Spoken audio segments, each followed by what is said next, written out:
Chapter 401, Clueless. The acid stored in the demon's stomach had melted the grass, but now, new blades were already rising from the ground, taller than before. It took Sunny some time to find the coins between them. The rain did not help either, but in the end, he discovered all three. The coins were identical to the first one. They were cast from gold and heavy, a beautiful wooden ship with a tree growing around its mast depicted on one side, and the face of the mysterious stranger on the other. Hiding the coins in his pack, Sunny wiped the rainwater off his face and looked at the remains of the winged demon. In a flash of lightning, he saw the whole creature, red grass growing through its white bones, darkness nesting in the empty eye sockets, terrifying fangs crowding the massive, powerful jaws. Even in death, the creature looked frightening. "Where have you come from, ugly?" With a sigh, Sunny looked at the sky, allowing rain to pelt him in the face for a while. Whatever little chance he had of tracking the flying abomination by following the trail of its blood was now gone. What else could he do? Closing his eyes for a moment, Sunny walked a few steps and retrieved a piece of gnawed wood from the mud. Just as he had remembered, it resembled a broken corner of a chest, with a strip of metal reinforcing the seam. Both the strip of metal and the wood itself had been violently torn from the rest of the chest, it seemed by the bite of the dead demon. Which meant one thing: there had to be at least one chest full of mysterious coins, somewhere out there, probably. But how was Sunny supposed to find it? The Chained Isles was a vast land, full of numerous dangers and hidden places. All he knew about the creature was that it had been mortally wounded by the dwellers of the dark side and then succumbed to the crushing. Speaking of the crushing, the rattling of chains thundered in the distance, announcing that the Iron Hand Island was entering the ascent phase. Sunny had to leave this place quickly. The next time he returned, the bones of the demon would most likely already be turned to dust. Gritting his teeth, Sunny walked over to the skull of the abomination and dislodged one of its fangs with a powerful kick. Picking up the jagged bone dagger, he studied it for a few moments and then put it in his pack. If all else failed, he would try to find an awakened with affinity to revelations and convince them to perform a divination upon the fang. There was one person capable of something like that on the Chained Isles, at least. But Sunny wasn't really willing to request help from that particular seer. Not unless there was no other choice at all. We're not there yet. Banishing the dark thoughts out of his mind, Sunny threw a last glance at the dead demon and the surrounding area, trying to see if he had missed a clue. However, there was nothing. With a troubled look on his face, he dissipated into the shadows and hurried back to the sanctuary. By the time he returned to the sanctuary, dawn was not that far away. Sunny snuck on the altar island and placed 2 of the 3 coins on the cold surface of the stone monolith, then waited for a bit. Nothing happened. Disappointed, he waited patiently for the moon to appear from beneath the dark veil of clouds. After some time, the sanctuary was finally illuminated by pale moonlight, and 2 coins on the altar immediately gleamed, reflecting it. Then they shone with a soft light of their own. The coin he held up in his hand, however, did not. A moment later, the spell whispered, its voice entwined with the rustle of the leaves and the murmur of flowing water. "Your shadow grows stronger. Your shadow grows stronger." Sunny smiled. So both the altar and the moon are needed. Hurriedly, he placed the 3rd coin on the altar, and soon heard the spell repeat itself for the 3rd time. "Your shadow grows stronger." That should bring me to 201. And also, was he seeing things? Or had the obsidian dagger moved ever so slightly? With a skeptical frown, Sunny tried to lift the damned knife, but just as before, nothing he did had any effect on it. Ugh, whatever. His recent discovery was enough of a reward in and of itself. He had received 4 shadow fragments, the equivalent of killing a fallen monster, without having to risk his life one bit. On its own, this amount was not that considerable, but what if he found 1,000 or even a few hundred of these miraculous coins? What if he reached the treasury where the chest bitten into by the winged demon was hidden? That would change a lot. The problem was, Sunny had no idea where to look. Pacing back and forth, he thought for a while, and then said to himself, "I should probably find an expert on all things Chained Isles." Somebody who might know about this type of nightmare creature, their behavior, and usual haunts. Somebody who had spent long years in this region of the dream realm and was friendly enough to talk to Sunny. Now who do I know who fits into all these criteria? Sunny stopped pacing, lingered for a few moments, and then turned his head to the ring of massive menhirs. A strange expression appeared on his face. In the early morning, a lone figure approached the hallway leading to the White Feather clan's residence. Saint Tyrus and her people occupied the northern part of the sanctuary's interior. Sunny had no idea what went on there, since he had never been invited, but he knew that both entrances to their compound were usually guarded. Today was not an exception. Before Sunny could step foot inside the hallway, a young warrior in a cuirass decorated with etchings of hawk feathers appeared from an alcove and glanced at him with a vigilant expression. "State your business," awakened. Sunny stared at the young man with an earnest expression, then smiled. "Oh, I am here to see Master Roan. He once told me to come find him if I need anything. So here I am, in need of something. Can you fetch him really quick?" The guard blinked a couple of times, then frowned. "What is this about, exactly?" Sunny grinned, lingered for a few moments, and then said honestly, "Demon hunting. Chapter 402, Chain Worm." Sunny had no idea if Master Roan was currently in the sanctuary, but judging by the fact that the guard did not immediately send him away, he probably was. The young awakened gave Sunny an evaluating look, then whistled softly and returned to his alcove. Nothing seemed to happen for a few minutes, but then Sunny heard the sound of approaching footsteps. A young woman wearing a simple white garment appeared from behind the curve of the corridor and glanced at him, then gestured for him to follow. Sunny shifted slightly, then moved forward, walking behind the girl. "What would you know? I am walking into the lair of a legacy clan of my own free will. Never say never, I guess." He had really never expected himself to do something like this anytime soon. Instead of walking further into the compound, they entered a narrow staircase and ascended to the very top of the sanctuary. There, massive stone monoliths lay flat on top of the menhirs, creating an almost uninterrupted surface. There was a whole separate world above the citadel, as it turned out. Grass and moss covered the expansive stone circle, which stretched far into the distance. Sunny could see guards standing at the outer edge of it, keeping watch on the neighboring islands. Here and there, siege weapons were placed at irregular intervals, aimed at the sky. Right above the White Feather residence, a graceful structure was built on top of the ring of menhirs. With tall windows and beautiful ivy climbing its walls, it resembled a large stone chateau. The walls of the mansion were still wet from rain and shone softly in the light of the rising sun. A path led from its door to an airy pavilion at the edge of the stone monolith, with a round table standing in its center.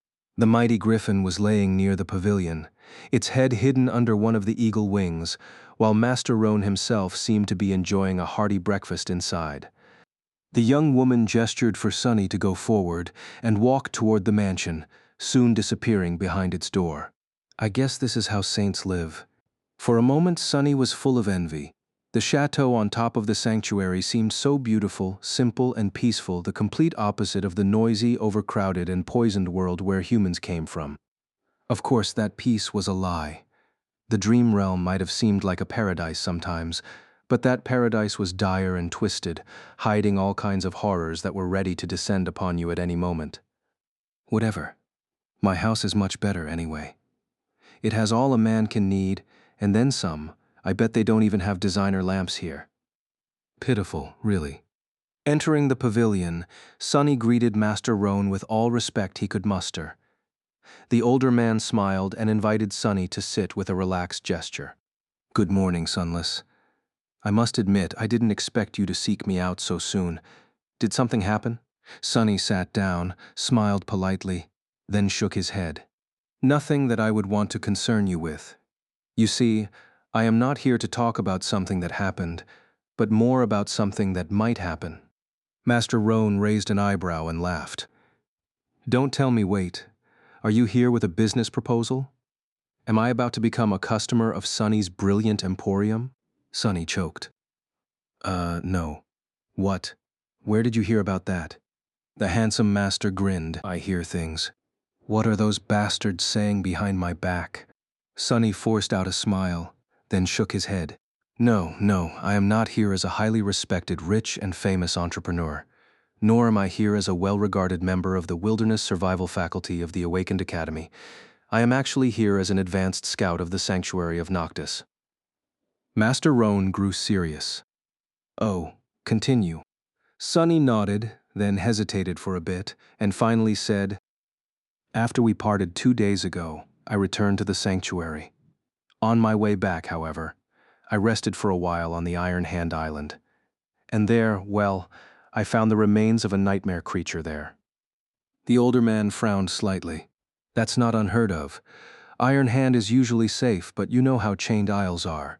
Nightmare creatures migrate, sometimes naturally, sometimes to avoid the crushing. Sonny scratched the back of his head. That's true. However, the abomination was a fallen demon. It is strange to see one that close to the sanctuary, and especially so because I have never seen or even heard about that type of creature. It was rather scary. Rowan's frown deepened. A fallen demon on the Iron Hand Island? That is indeed strange. You've done well to bring me this information, Sunless. Did you get a good look at it, by any chance? Sonny sighed. Well, you see, it was in the depths of night. Then he smiled. But luckily, I can see perfectly in the dark. So yes, I got a very good look. Let me describe it. He described the demon to the best of his ability, not sparing any detail. He even remembered every wound and injury on the abomination's body, hoping that their nature can shine a light on what exactly had killed the bastard. The longer Sonny talked, the darker Master Roan's face became. Finishing his report, Sonny glanced at the older man and asked, So, what type of a demon was that exactly? And why have I never encountered one before? Master Rowan shook his head. You are lucky to have never met one of these fiends, kid. They are a very rare and vicious breed of nightmare creatures, known as chain worms. Luckily, it was already dead, otherwise I doubt that we would be having this conversation right now. Even I am reluctant to face a demon such as this alone. No offense, Sunless, but if that thing was alive, you would have ended up as its dinner. Sonny hesitated for a bit, then asked cautiously, Chain worms, why are they called that? The older man sighed, then looked at the breathtaking vista of the chained isles in front of them. After a while, he said, It is because these creatures feed on metal.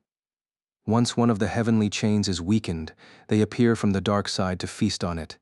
Steel weapons are useless against these abominable things, so fighting one, let alone many, is almost an impossible task. Master Roan stared into the distance with a bleak expression, and then added darkly, I've seen whole islands crumble into the below because of their hunger. Chapter 403, Sky Tide. Master Roan grew silent for a few moments, then smiled after noticing Sonny's troubled expression. The heavenly chains near the sanctuary are all fine, though, so you have nothing to worry about. That's not what I'm worried about.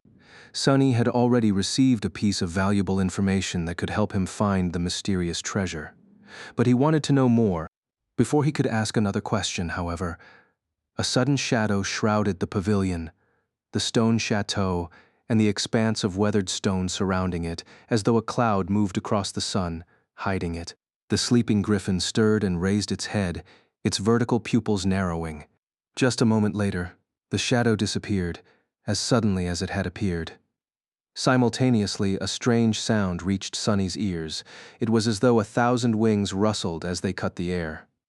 Then, a woman was suddenly standing at the edge of the stone ring, her silhouette outlined against the rising sun by a bright halo. It seemed as though she had always been there, but Sonny could swear that there was no one near them just a second ago. Oh. The woman was tall and slender, her posture straight like an arrow.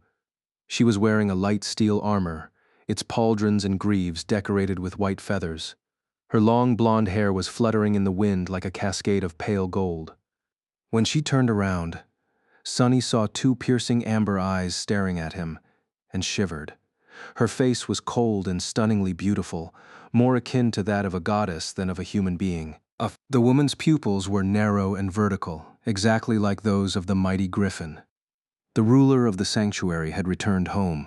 Crap! With a shudder, Sonny forced himself to look away and hurriedly bowed. This was his second time meeting Tyrus of the White Feather Clan, also known by her true name, Sky Tide, one of the few saints of the human race, the demigod in charge of the Chained Island. Just by virtue of existing, the saint exerted a strange influence on everything that surrounded her. It was not oppressive, like the dreadful aura of Gunlaug's golden armor, just different, as if the world itself was reacting to her. The blades of grass seemed to bend slightly toward her. The winds sang subtly lower as she approached, and even sunlight appeared to become a bit brighter in her presence. Master Roan shifted and rose from his seat. "Good morning, Sunshine." Sonny flinched. What? It took him a couple of seconds to realize that the fearless Griffin rider was addressing his wife, and not him. Sunshine, Sunshine? Is that how he addressed a saint? Well, she is his wife, after all, I guess. Once he thought about it, everything made sense. But still, the idea of addressing a transcendent as Sunshine seemed very weird for some reason. Sonny cautiously looked up and saw a wide smile on Roan's face. St. Tyrus herself, however, was as cold as ever. "Good morning, Ro." Even her voice was cold and heavy, like the howl of an approaching storm. Turning her head slightly, St. Tyrus looked at Sonny with a silent question. Countless poets would have been ruined if they saw the elegant curve of her eyebrow. Huh? Wow, wait. What am I thinking about? Master Roan patted Sonny on the shoulder and said, "Awakened Sunless visited to tell me about a demon he encountered on the Iron Hand Island. It was a chainworm already dead, fortunately. Still, we should explore the nearby island, don't you think?" St. Tyrus lingered for a few moments, then shook her head. "No need. The only failing chain on the Isles is far away from the sanctuary, connecting Shipwreck Island to the Twisted Rock. This is where the chainworm came from. I just saw it myself." She turned away, then sighed slightly. "Of course, we will have to prepare. All islands are connected after all. After the Twisted Rock falls, its demise will echo through the entire region. Many islands will shift, causing changes to the severity of the crushing on others. The migrations patterns of the nightmare creatures will be affected too. I should probably get going." Sonny cleared his throat, then said awkwardly, It's been an honor to meet you again, Lady Tyrus. I shall take my leave then." Skytide nodded indifferently, then said, "Thank you for informing us of your finding. Awakened Sunless."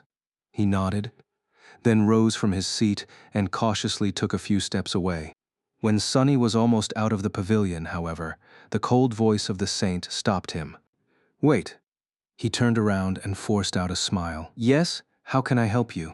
Tyrus looked at him for a few moments, then said in a calm, emotionless tone, "You come from the Forgotten Shore, if I am not mistaken." Sonny nodded. "Yeah. What about it?"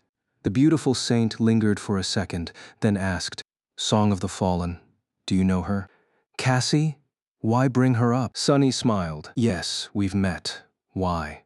St. Tyrus looked at him for a few moments, then said, "Good. Song of the Fallen will be visiting the sanctuary soon. She will be glad to see a familiar face, I think." With that, Skytide turned away, letting Sonny know that he was free to go. He hesitated for a second, then walked away. As soon as neither Master Roan nor St. Tyrus could see his face, a dark expression appeared on it. Coming to visit, what the hell is she coming here for? Indeed, just like Sonny, Cassie had chosen Chained Isles as the region to anchor herself to. Their reason was most likely also the same, the proximity of the Isles to the Hollow Mountains. Luckily, she was not a resident of the sanctuary. Sonny had no idea how the blind girl had managed it, but she somehow convinced Clan Valor to let her and her cohort anchor themselves to the second human citadel in the region, the Night Temple.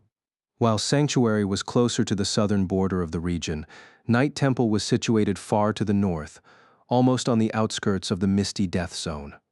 For that reason, the two of them had been comfortably separated and had not seen each other even once in the past months. But now, that was about to change. Exiting the White Feather residence, Sonny grimaced. "Glad to see a familiar face. Hell, I doubt it." Chapter 404, Soft Life. The sanctuary was slowly waking up. Now that the sun had risen, groups of awakened were preparing to venture outside, while those who had stuff to do in the citadel itself were going about their business. A few of them greeted Sunny as he walked toward the altar island. By now, he should have been able to return to the real world. After everything he had discovered during the night, there was a flame burning inside his chest that demanded action. His eyes gleamed when he thought about the mysterious treasure hidden somewhere out there in the darkness. But although Sunny was a very rapacious person, he knew how to keep his avarice in check well. Most of the time. Shipwreck Island. Sunny had never been that far away from the sanctuary, but he had heard about that deadly place. The Shipwreck Island was situated almost at the center of the Chained Isles, far removed from both human citadels.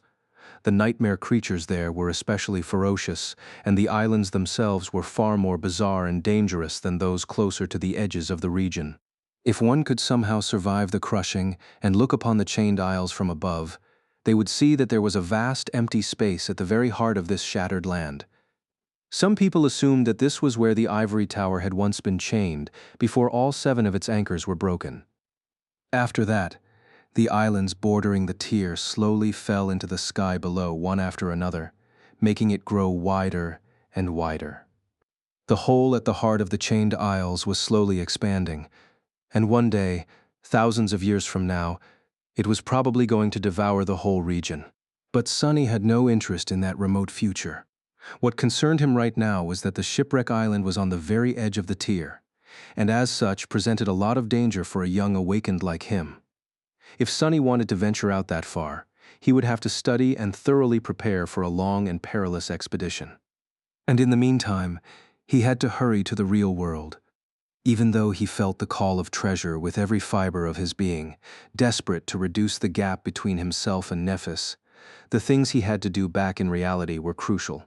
Approaching the white altar, he glanced at the obsidian dagger suspiciously, then placed his hand on the cold marble. There's no reason to worry, so the lid of the steel sarcophagus silently opened, letting out beams of light and clouds of cool mist. Sunny yawned and climbed out of the sleeping pod, then stretched with a satisfied smile on his lips. His body felt refreshed and energized, as if he just had a long, perfectly comfortable sleep, not at all like what he had to endure in the past 2 months while using cheaper academy pods. Now that is what I call money well spent. Indeed, the luxurious machine might have been the best purchase he had ever made, not counting the mantle of the underworld, of course. Leaving the compact underground fortress of his basement, Sunny walked over to the kitchen, glanced at the broken remains of his fridge with a bit of shame, and retrieved a few ingredients to cook himself breakfast from the debris. Out here in the real world, it was currently early morning. He sent the happy shadow outside to observe the surroundings and then turned on the stove. Real eggs, real lettuce and tomatoes, real bread, real bacon, real coffee, real juice. It took him just a few minutes to cook himself a breakfast that would have been considered the epitome of a lavish lifestyle by any inhabitant of the outskirts.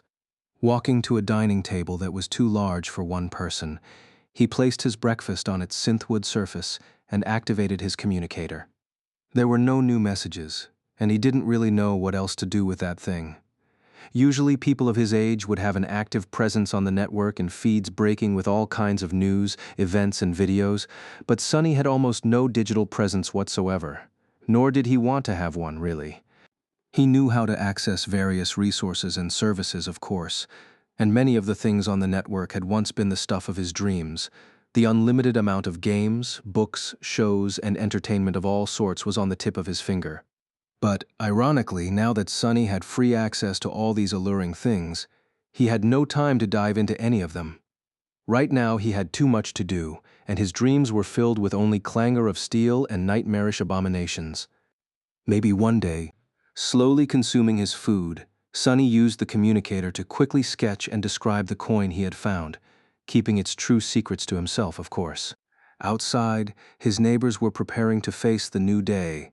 The sun was rising above the giant city, and crowds of people were on their way to work. The shadow found a hidden spot on the porch of his new home and observed the quiet street from its shelter. It saw a few PTVs drive by, humming slowly as they rolled or levitated toward the exit from the terrace district. Several well-dressed adults walked by, heading for the public transport terminal. Sometime later, it was time for the students in school uniforms to follow them. Sonny sipped coffee and observed these children through the shadow, trying to imagine himself having such a life. Waking up in a safe home, eating the delicious food a parent had prepared for you, not having to think about where your next meal would come from. Going to a place where an unlimited amount of knowledge and mentorship was available to you, completely free, having no real worries and no real fears. Just living. What a strange existence that would be. He stared at the students with a complicated expression. They were so soft. Their clothes were soft, their eyes were soft, and their lives too were soft. How were these children going to survive the real world?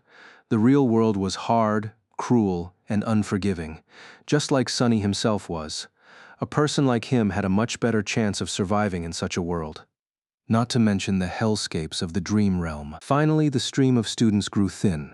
One of the last to walk past Sonny's house was a young girl of around 14 years. She was about as tall as him, with pale skin and black hair. The girl seemed to be a bit uncomfortable in her own body, like all teenagers tended to be, and the school uniform did no favors to her slender physique.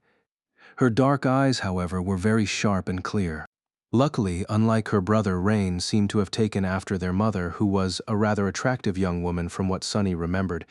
Even though she was still just a child, he could already see that one day, the teenage girl walking past his home was going to become a real beauty. Finishing his coffee, Sonny placed the empty cup on the table and sighed. Found you. Chapter 405, Going Back to School. Indeed, the awkward 14-year-old girl was his little sister Rain.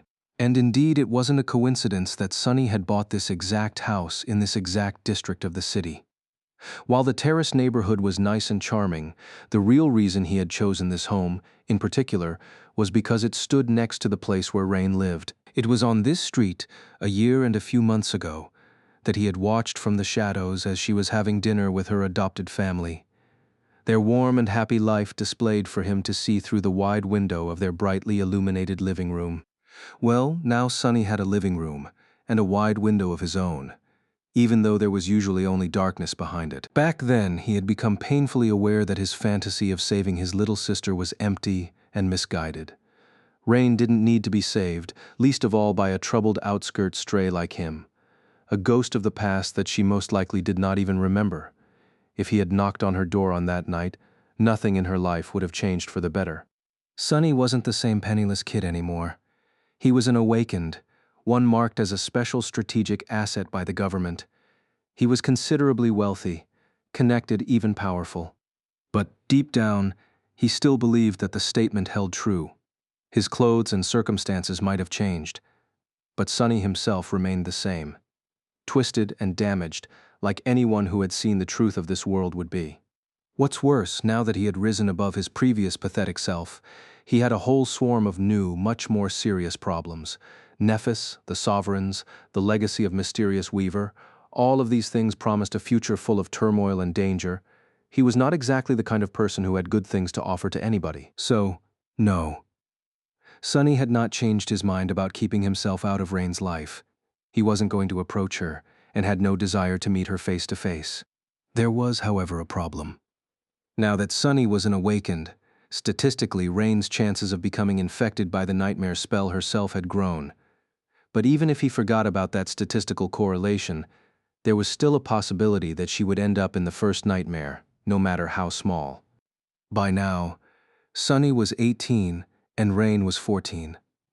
Almost every person infected by the spell had fallen victim to it while being older than 16 and younger than 19, which meant that there were about 2 years left before Rain would be in real danger, and about 4 before she would be out of it. Even if they were more or less strangers and didn't owe anything to each other, Sonny felt responsible for her. Perhaps Rain did not remember him due to how little she had been at the time of their separation, but he remembered everything. To him, she was the last memento of their long-lost home. Now that he had the ability to pull some strings behind the scenes to ensure that her chances of surviving the first nightmare were enhanced, be it through access to better battle instructors or something else, He couldn't just sit still and do nothing. But to do that, he first needed to understand how well Rain was being prepared already. Hence, he bought a house near the place where she lived and let his shadows loose to explore the neighborhood and spy on her and her family. When I put it that way, it sure sounds a bit creepy. Sonny stood up, yawned, and shrugged. He was an awakened whose power lay in shadows, deceit, and bloodshed. Before that, he was a street rat willing to do anything in order to survive. Mundane humans had no idea about what he had gone through, what he had done, and what he was capable of as the result. If they did, they would probably be horrified. So, a little hint of creepiness was only to be expected. Putting on a warm hoodie, he walked outside, hid his hands in his pockets, and headed toward the public transport terminal at a slow pace. His shadow was a few hundred meters ahead, stealthily following Rain and keeping an eye on her. No one was the wiser to its presence. Sonny sighed and looked at the cloudy sky. Time to go to school, I guess. Rain went to a rather elite school, as it turned out. Judging by the prices of the homes in the Terrace district, Sonny knew that her adopted family was reasonably well-to-do, but it seemed that he had underestimated either their wealth or their connections. The school was not the most prestigious out there, but it was close enough that only the kids of government officials and conglomerate heirs attended it for the most part. Of course, there were a few kids who seemed to be there because of their academic achievements, but not enough to make a difference. The children of government servants arrived on public transport, like Rain. The Chibols came in expensive PTVs, which were controlled by personal drivers. Sitting at a table in a cafe, a kilometer or so away from the heavily guarded entrance to the school, Sonny suppressed the desire to whistle. That's like something out of a drama. I wonder if I'll see someone getting slapped in the face today. Suddenly remembering his first encounter with Master Jet, Sonny coughed and rubbed his cheek in embarrassment. The happy shadow was still following Rain, stealthily moving from one shadowy patch to another. Then, it waited for a good opportunity and dove inside the shadow of one of the kids walking toward the same classroom as her. Sonny got comfortable and ordered a few pastries and a pot of tea. He couldn't quite believe that he was going to waste time attending school, of all things, even if it was in that very strange manner. He hadn't been to school in a dozen years already, not counting the month spent in the academy. Well, this should be interesting. Chapter 406, Educated Guess. A couple of hours later, Sonny was ready to claw his eyes out. Not because the lessons taught to Rain in school were boring, but because he had to watch a bunch of entitled kids exist in an enclosed space and make it as hard for everyone to learn anything as possible. The elite school seemed like a place of learning, but in fact, it was more like a battlefield. The hidden politics among the students and the hierarchy of numerous cliques they formed were more complex than the ruthless strife between the factions in the Bright Castle, and judging by their behavior, just as dire. But it was not. No one's life was at stake. No one was going to be exiled and starved to death if they did a wrong thing. All of this was simply about prestige, vanity, and standing. It was utterly stupid. However, once Sonny thought about it a bit more, he realized that it was not. Not to them, and maybe not at all. These kids were put under immense pressure, assigned a numerical value, and forced to compete with each other. As the result, they inevitably developed a fierce sense of resentment toward their rivals, which was only made deeper by the deep sense of insecurity this system instilled in them. No wonder they were at each other's throats. The school was, in fact, not only meant to teach the kids the skills necessary to survive and thrive in the real world, but also to destroy the very same softness Sonny had pondered about a few hours earlier. It wasn't hard to imagine that. At the end of it all, the best and most resilient students would become harsh and jaded, while the rest would simply be broken and discarded. A wasteful system, and one of very questionable effectiveness.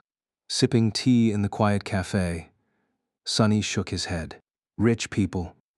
Luckily for him, Rain seemed to be unaffected by the vitriol her classmates appeared to be more interested in than the actual studying. She sat calmly at the back of the class, avoiding getting embroiled in any drama, and dutifully learned everything the teachers explained to the students. The lessons themselves, surprisingly, turned out to be very interesting. Sonny even found himself enjoying these hours very much. There had not been any combat lessons yet, but he did manage to catch this school's version of the wilderness survival course, as well as listen to a rather intriguing lecture about the early exploration of the dream realm.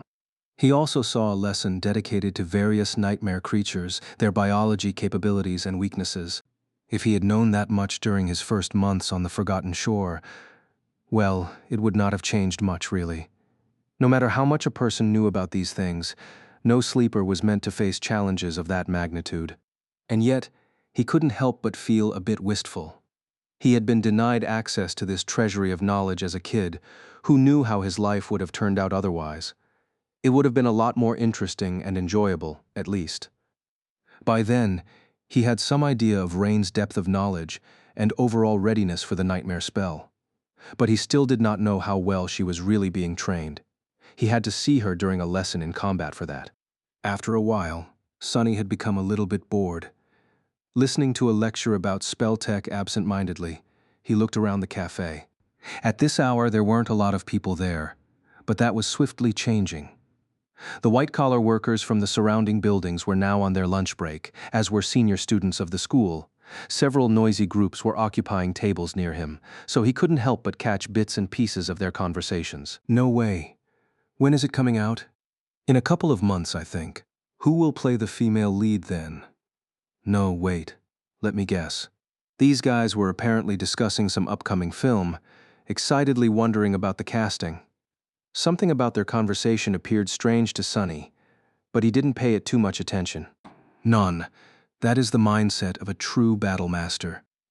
No way he meant to say that. Who do you think Lord Mongrel is? A nobody. Of course not.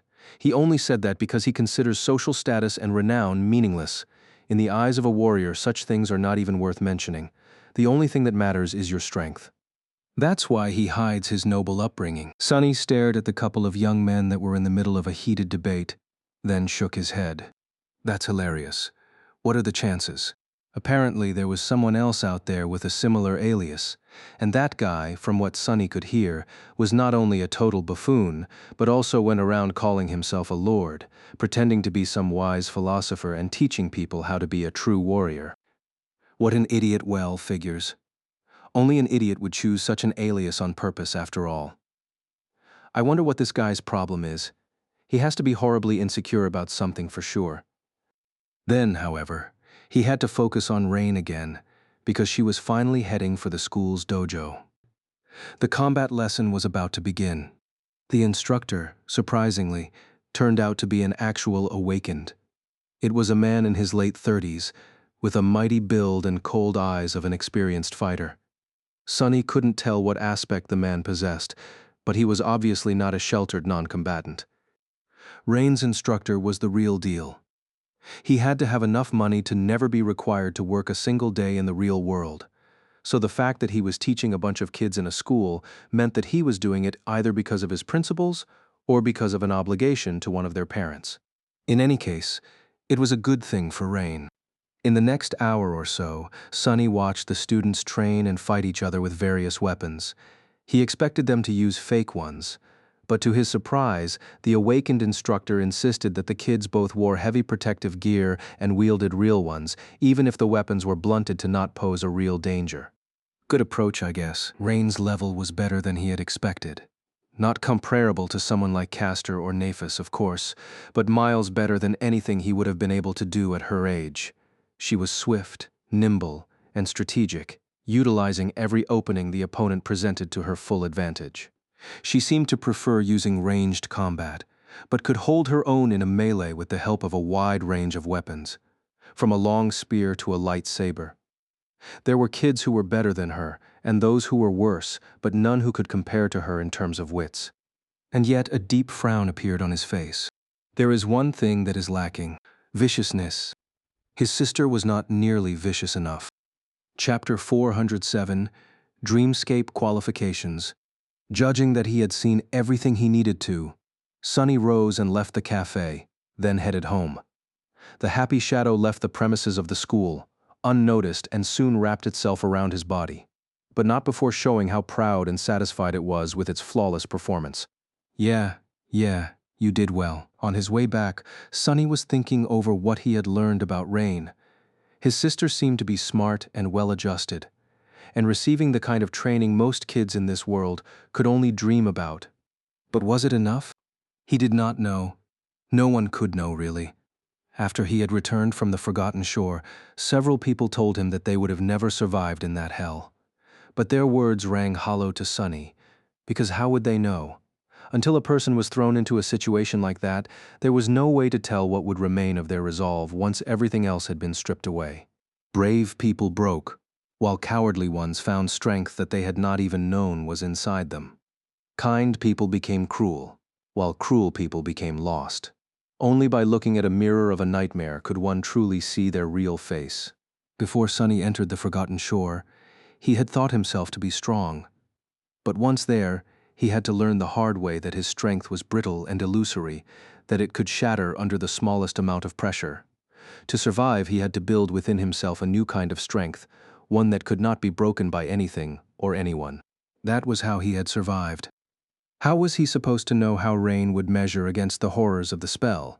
And how was he supposed to make her chances of surviving its trials better? Consumed by these thoughts, Sunny returned home and tried to put his mind at ease. This was not something that he could decide in a hurry anyway. For now, he had many other things to do. Activating the Dreamscape pod, Sunny climbed inside and closed his eyes. Time to relax a little. At least out there in the dreamscape things were simple. He just had to fight, learn, and win. Granted, his previous visit to the Colosseum had turned out to be a fiasco, but Sunny had high hopes for more elite arenas. He just had to gain enough victories to enter them, about 70 more to gain access to the lower-ranked professional dreams. Not that hard.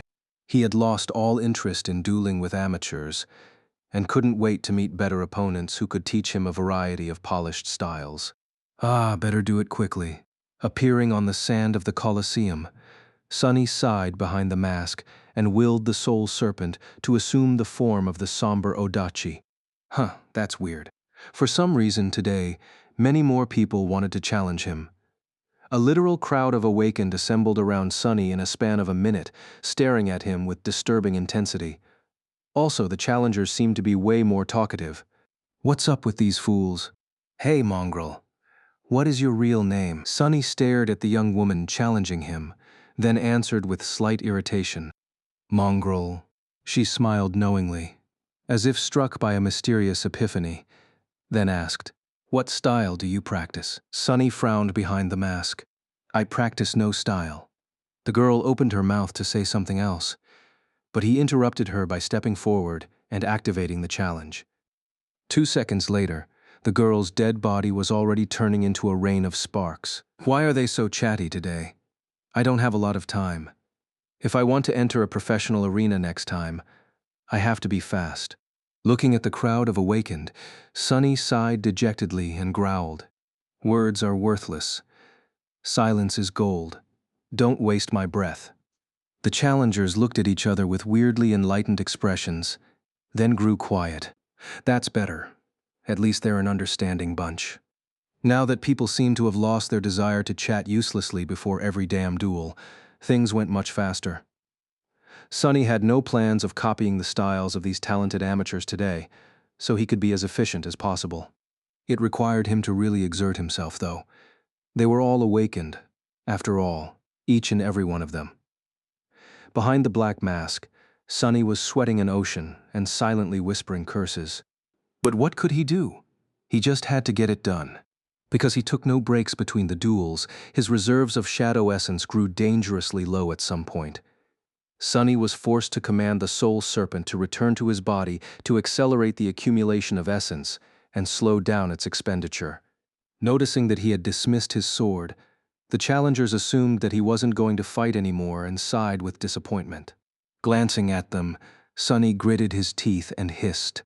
Next, he was not that far from accomplishing his goal for today, and the mantle of the underworld was like a weapon itself, especially if he manipulated its weight to make his blows carry the weight of a mountain, metaphorically speaking.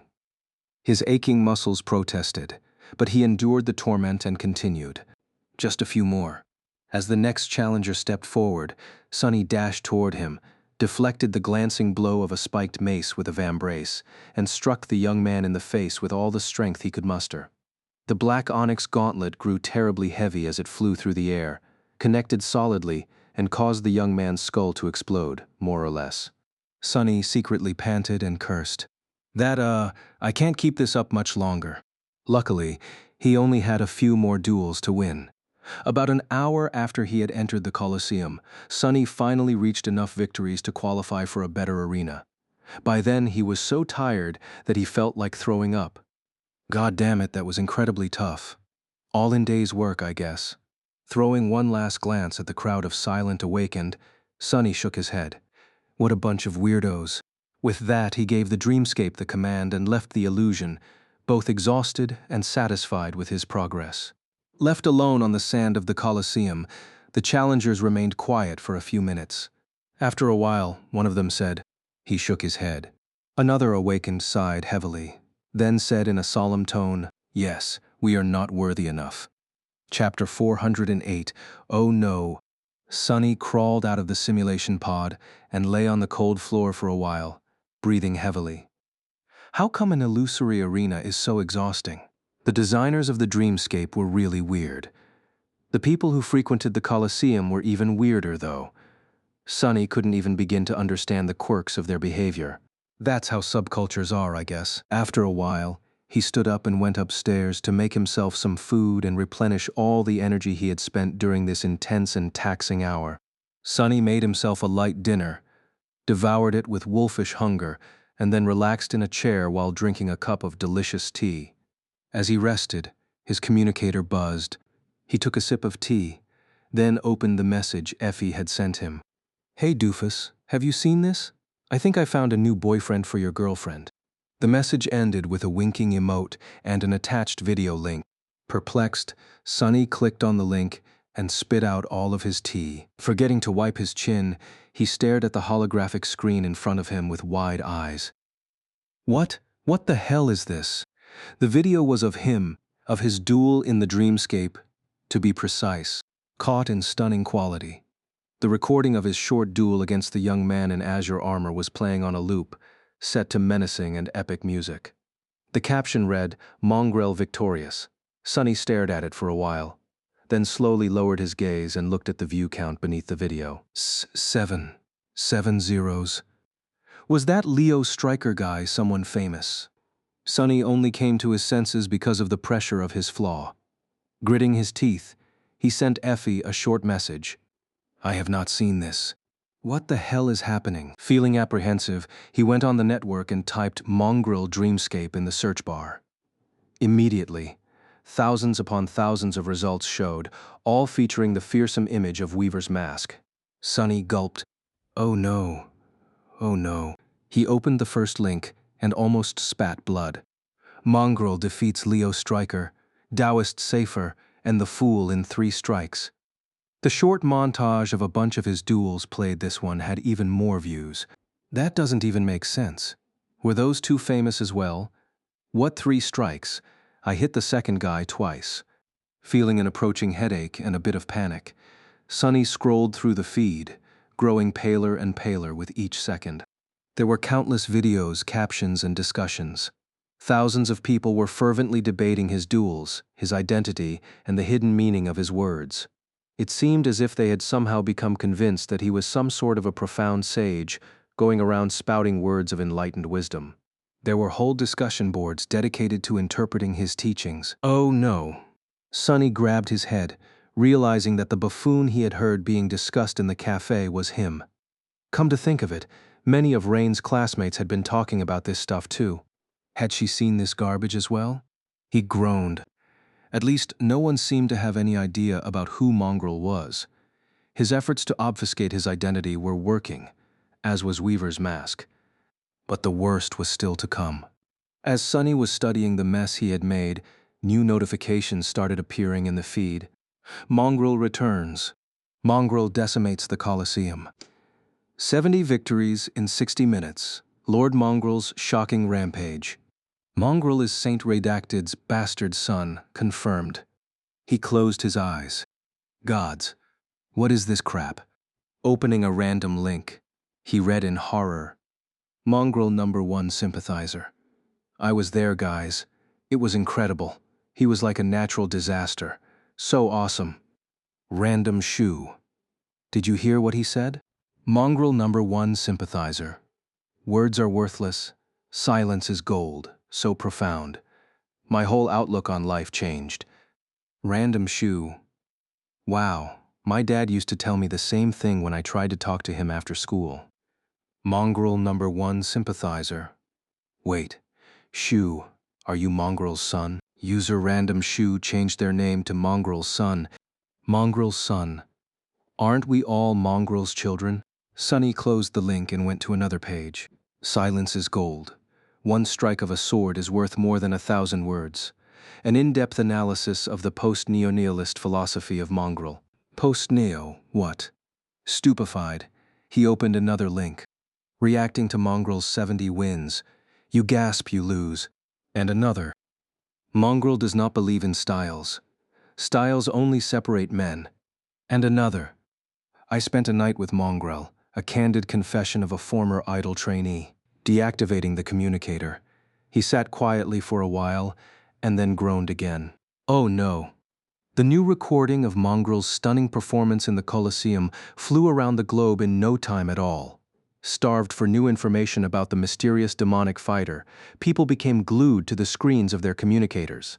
They were not disappointed by what they saw, to say the least. Mongrel's already considerable renown, or infamy, depending on who you asked, became even more widespread. Sunny had grown up in the outskirts, so he had never been really exposed both to the network culture and to the peculiar fan base of the dreamscape. That was why he had severely underestimated the effect his recent visit to the amateur arena would have on the people interested in these things.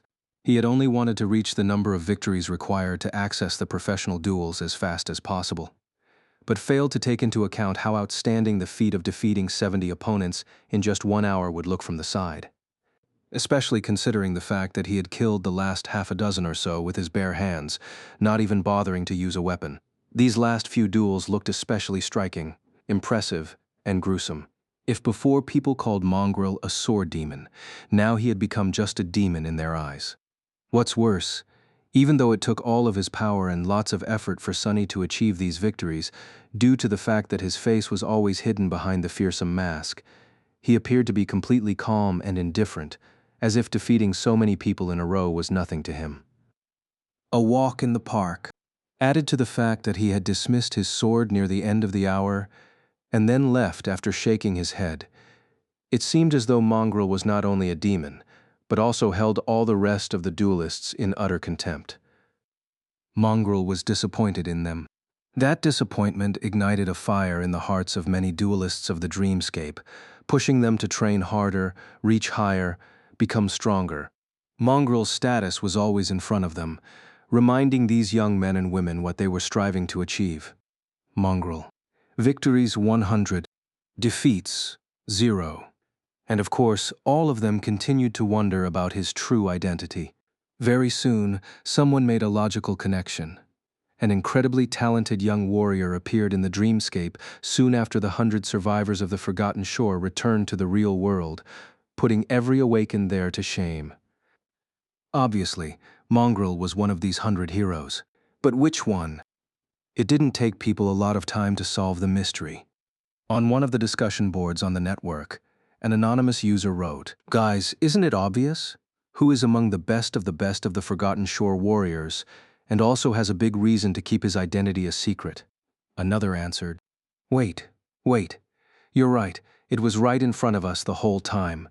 And then, the shocking piece of news spread through the network as wildfire. Mongrel's true identity is Kai of Nightingale. Chapter 409, Treasure Hunt.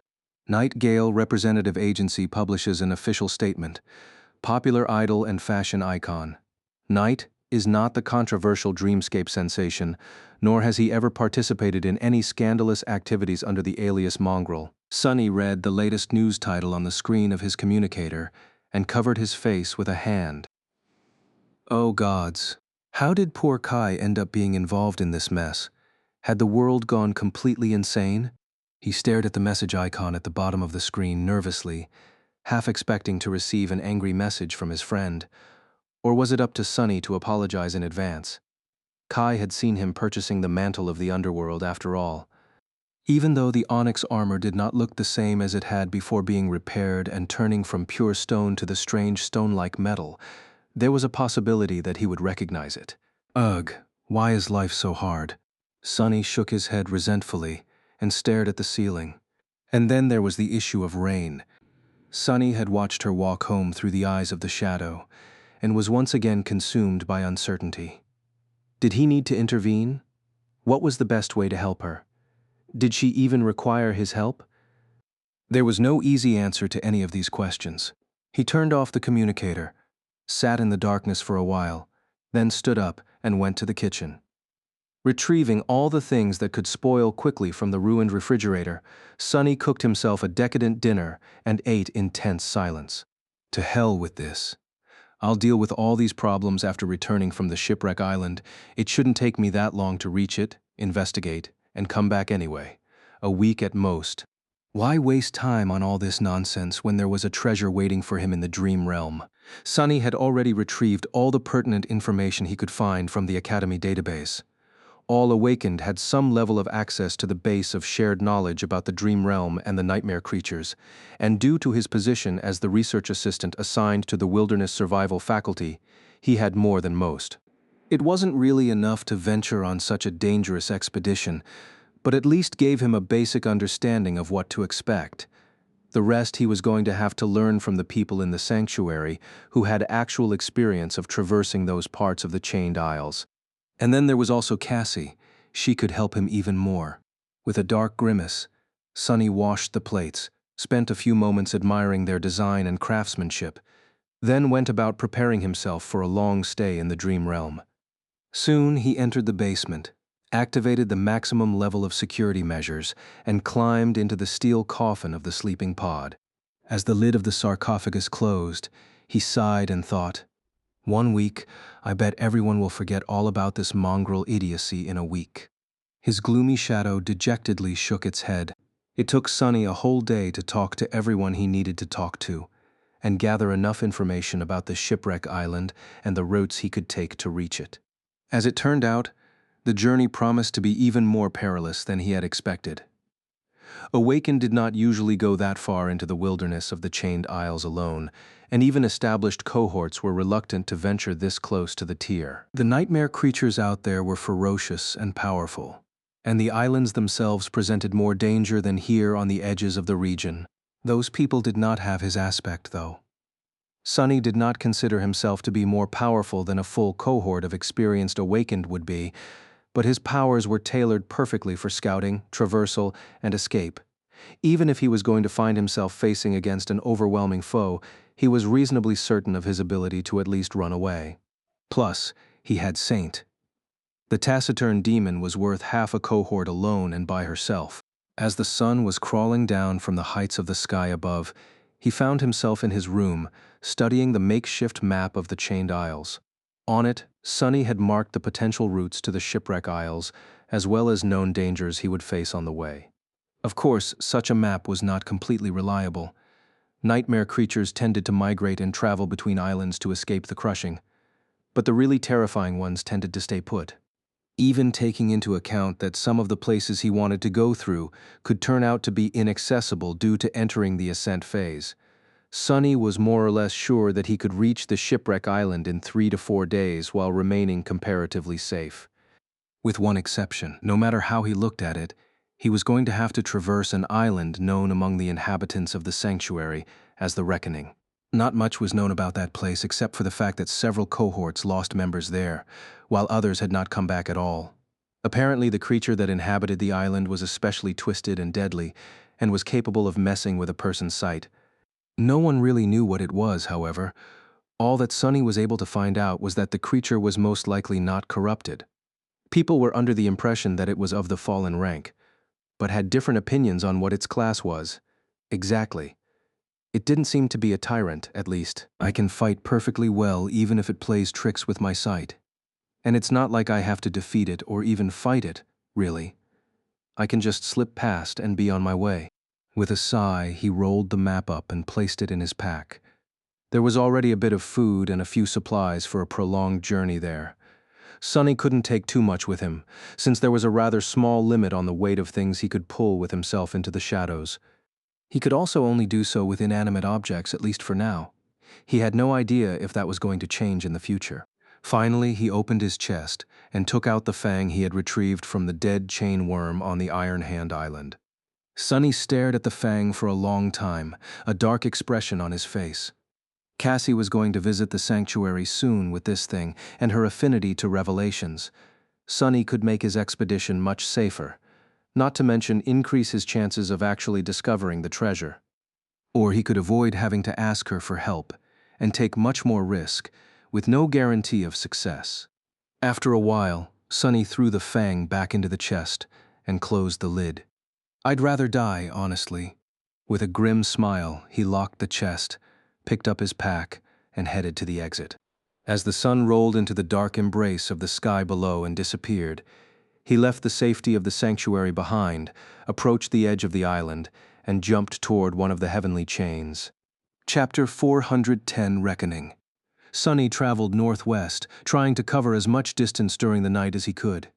He rushed across gargantuan chains as a swift shadow soared up onto the island, traversed them on foot, and dove into the darkness once he reached the other side. He was moving across the chained aisles with enviable speed, but still not as fast as someone capable of flight would. Using Shadow Step expended up a lot of shadow essence, so he had to replenish it often to continue riding the heavenly chains. That, however, put him in a lot of danger. The islands were teeming with nightmare creatures of all kinds, as well as deadly natural, well, unnatural, really threats. Sonny had to remain cautious at all times, keeping one shadow wrapped around his body while the other scouted ahead. He hid in the shadows to avoid fighting with wandering abominations or, if there was no other choice, teleported away. These jumps, however, only served to devour more of his essence, forcing him to rest and circulate it through the coils of the soul serpent as he waited for his cores to fill up. Most of the time, he didn't feel like there was a real threat to his life. Sonny's combination of attributes and abilities made him a very hard prey to hunt. No matter what kind of a horror tried, he always managed to slip away. For now, at least. As long as he did not venture into the territory of the really terrifying nightmare creatures, like those corrupted fiends that claimed some of the islands or the beings that dwelled on the dark side of them, he was going to be all right for as long as he managed his essence carefully. Against those powerful abominations, though, even being a shadow was not a guarantee of safety. He still remembered the two ghostly torches in the dungeon beneath the ruined cathedral in the dark city. On his way, Sonny visited many islands that he had already explored before, and some that he never had a reason to visit. Each was lethal in its own way, and hid alluring mysteries, most of which were bound to turn out to be nothing but inescapable traps, of course. He suppressed his curiosity and moved past. With two skies full of bright stars, the chained isles were stunning at night, even while rushing forward and hiding from the abominations populating this breathtaking and terrible land. Sonny couldn't help but marvel at its dark beauty. But beautiful things were the most dangerous. By now, he had learned that lesson all too well. At dawn, Sonny finally reached the island that was supposed to be the first stop on his journey. It was a desolate place where nothing lived, with rocky ground and plenty of small impact craters that had been left behind by the debris on the neighboring island. The chains holding that island in place had broken once, a long time ago. As the result, not restrained by anything, it soared high into the sky and eventually fell apart, ripped to pieces by the crushing. Its remaining neighbor was not of any particular interest to Sonny, but it was a good place to rest and catch his breath. Hiding in one of the craters, Sonny ate a miserly breakfast and drank from the endless spring. Then he looked at the rising sun, studied his map for a few minutes, and summoned Saint. As the taciturn demon stepped out of his shadow, at enough of a distance to not subject him to the soul-eroding effect of the broken oath. Of course, Sonny glanced at her, tiredly rubbed his face, and said, "I am going to sleep. You stand watch, please." The shadow stared at him indifferently for a second. then knocked an arrow on the string of her bow and turned away. Sunny sighed. He could do without sleep for a couple more days, but it was wise to keep himself in the best possible shape. One never knew what could happen in the dream realm, after all. Using his pack as a pillow, Sunny lay down and closed his eyes. Just a few hours, a day later, he reached the reckoning. The ominous island that so many people in the sanctuary dreaded was large, spanning no less than a dozen kilometers across. What's worse, it was supported by only 2 chains, which were situated almost exactly opposite of each other. To get to the next one, Sunny had no choice but to travel the whole length of the island. There was grass covering the ground, with a forest of tall evergreen trees visible in the distance. He could see a rocky hill far away, with a waterfall rushing from a weathered cliff. Just like everywhere on the chained isles, it was unclear where the water came from and where it went. Sunny was already too used to the strangeness of this land to pay it any attention. The reckoning seemed like a beautiful and tranquil place, idyllic even. However, looking at it through the eyes of the shadow, Sunny couldn't help but feel a deep sense of unease. Something was very wrong with this place. It was very picturesque, however, he couldn't see or hear any living beings on the island. There was no sound other than the rustle of the wind, no movement other than the slow swaying of the trees. There were no beasts, no insects, no anything. Not a single nightmare creature could be seen wandering the expanse of the peaceful island. What could be so terrible that even nightmare creatures did not dare to come to this place? Or had they been slaughtered by the owner of the island? If so, where were the bones? Or bone dust, at least. I don't like this. Initially, Sunny thought of traversing the reckoning in his usual manner, on foot. But now, he changed his mind. It was better to waste an additional amount of shadow essence than to risk meeting the ruler of this ominous place face to face. If it had a face, with a frown, Sunny used Shadow Step to leave the heavenly chain and appear on the surface of the island, near the shadow he had sent to take a look at it. Sunny did not assume physical form, preferring to remain incorporeal. That way he would be able to reach the other side of the reckoning unseen. Where is that terrible creature anyway? He couldn't see any hint of it anywhere. Full of grim apprehension, he slowly moved through the deep shadows that were cast by the tall trees of the evergreen forest. No matter how hard Sunny looked, he didn't notice any movement near him. It was as though the fallen abomination that gave the island its name, Reckoning, had simply disappeared. Maybe it can't be seen. Sunny cut off his vision and concentrated on the shadow sense. His perception of shadows came into focus, reaching far and wide. And there, what was that? There was one shadow in particular that didn't belong to anything, approaching him with terrible speed. The bastard is invisible. Sunny froze, becoming absolutely still. In this state, he was not only one of the shadows, but also indistinguishable from the larger shadow he was hiding in. He didn't possess a physical body, so nothing was supposed to be able to hurt him in that state, at least physically. The invisible creature continued to move in his direction, even faster than before. Wait, no, something doesn't make sense. Even if the abomination was invisible, why was there no sound? Why didn't grass bend beneath its feet? It was almost as if the nightmare creature that dwelt on the reckoning was really a shadow. Before Sunny could react, the owner of the reckoning was upon him. And then he learned that shadows too could feel pain. Chapter 4411, Reflection. Sunny had never fought in his shadow form, and really, he didn't even know how. All he had were his instincts, but that wasn't enough. In fact, trusting your instincts too much was a sure way to get yourself killed. Intelligence was the most dangerous weapon in the arsenal of a human, and it was Sunny's mind that ended up saving his life. He had realized that his enemy was not invisible, but a shadow just like him only a moment before the creature was upon him. In that split second, Sunny managed to come up with the only way to escape death. As sharp pain pierced his entire being, he lunged forward and escaped the shadows, rolling away on the grass. Jumping to his feet, Sunny staggered and clutched at his side, blood flowing between his fingers. Arg! The shadow of the unknown abomination lunged in pursuit and swiped uselessly across his body, not causing him any harm. It was just a shadow after all. Throwing a glance at the thin tear in the puppeteer's shroud and a deep wound beneath it, Sunny took a step back.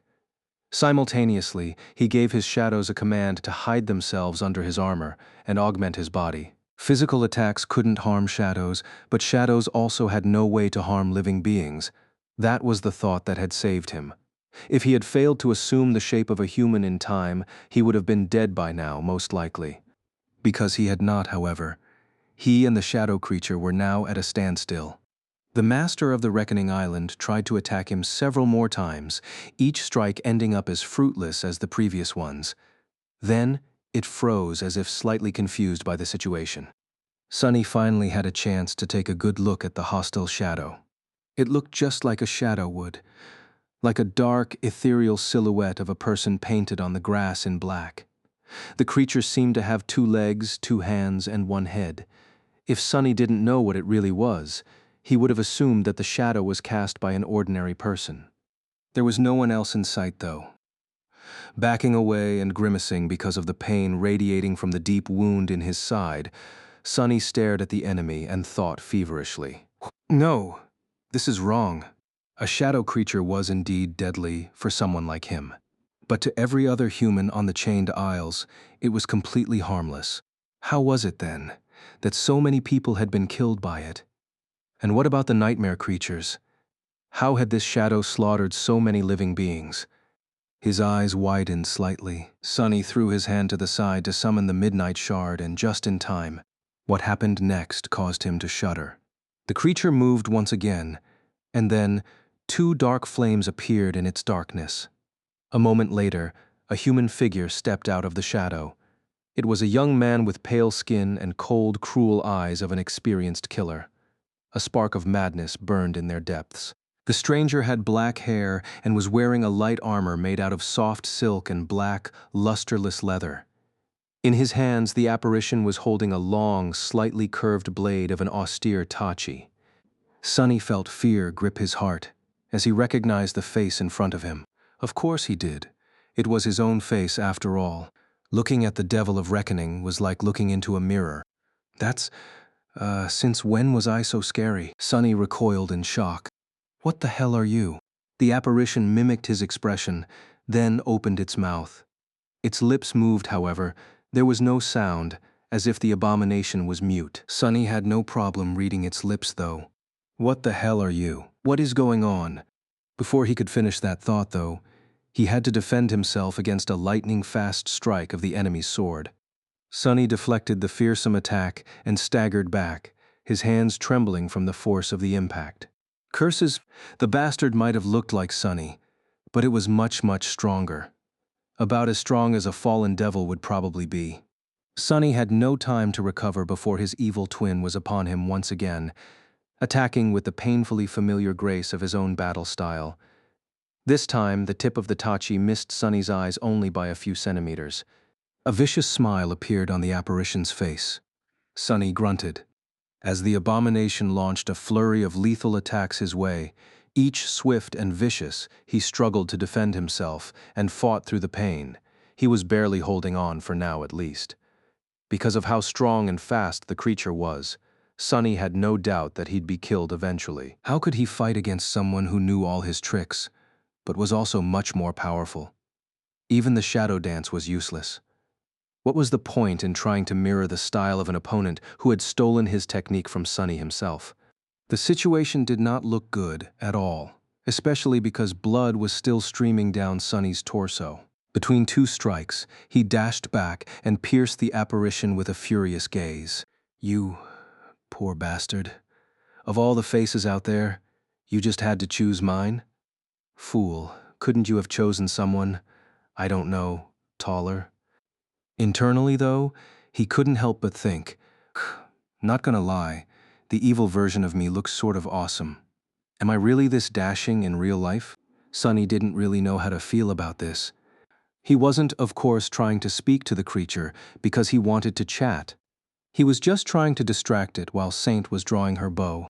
A moment later, a black arrow whistled in the air, aimed at the devil's heart. However, the young man with cruel, dark eyes simply stepped to the side and swiped the arrow away with his sword. Sunny cursed. He became really despondent, though, only a moment later, when a sudden ripple spread through the bizarre creature's body. In a blink of an eye, the apparition changed. Its face suddenly became white as alabaster and inhumanly beautiful, with ruby eyes, high cheekbones, and full lips. The soft fabric of its armor turned black as onyx and hard as stone. The shape and height of its body changed, too. Before Sunny could even react, he wasn't facing his own reflection anymore.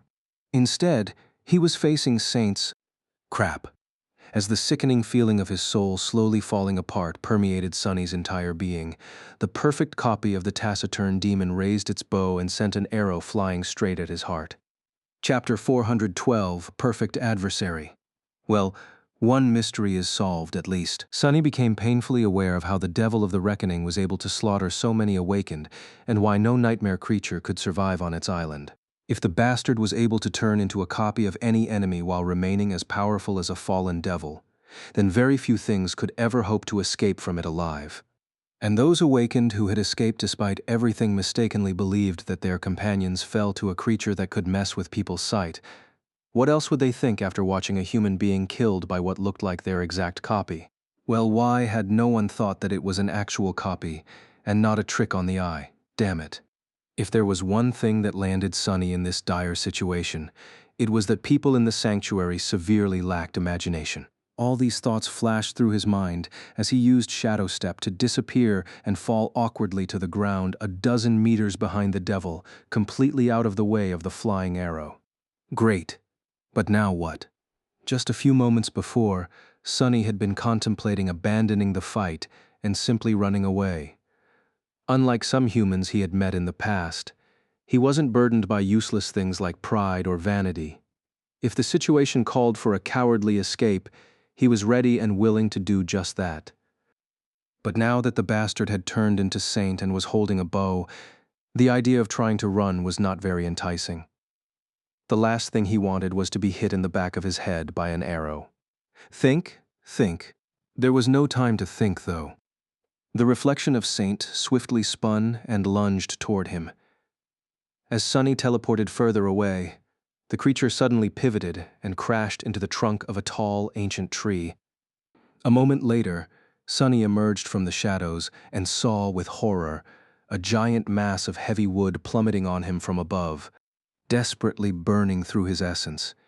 He filled his body with as much strength as possible and raised his hands, trying to catch the falling tree.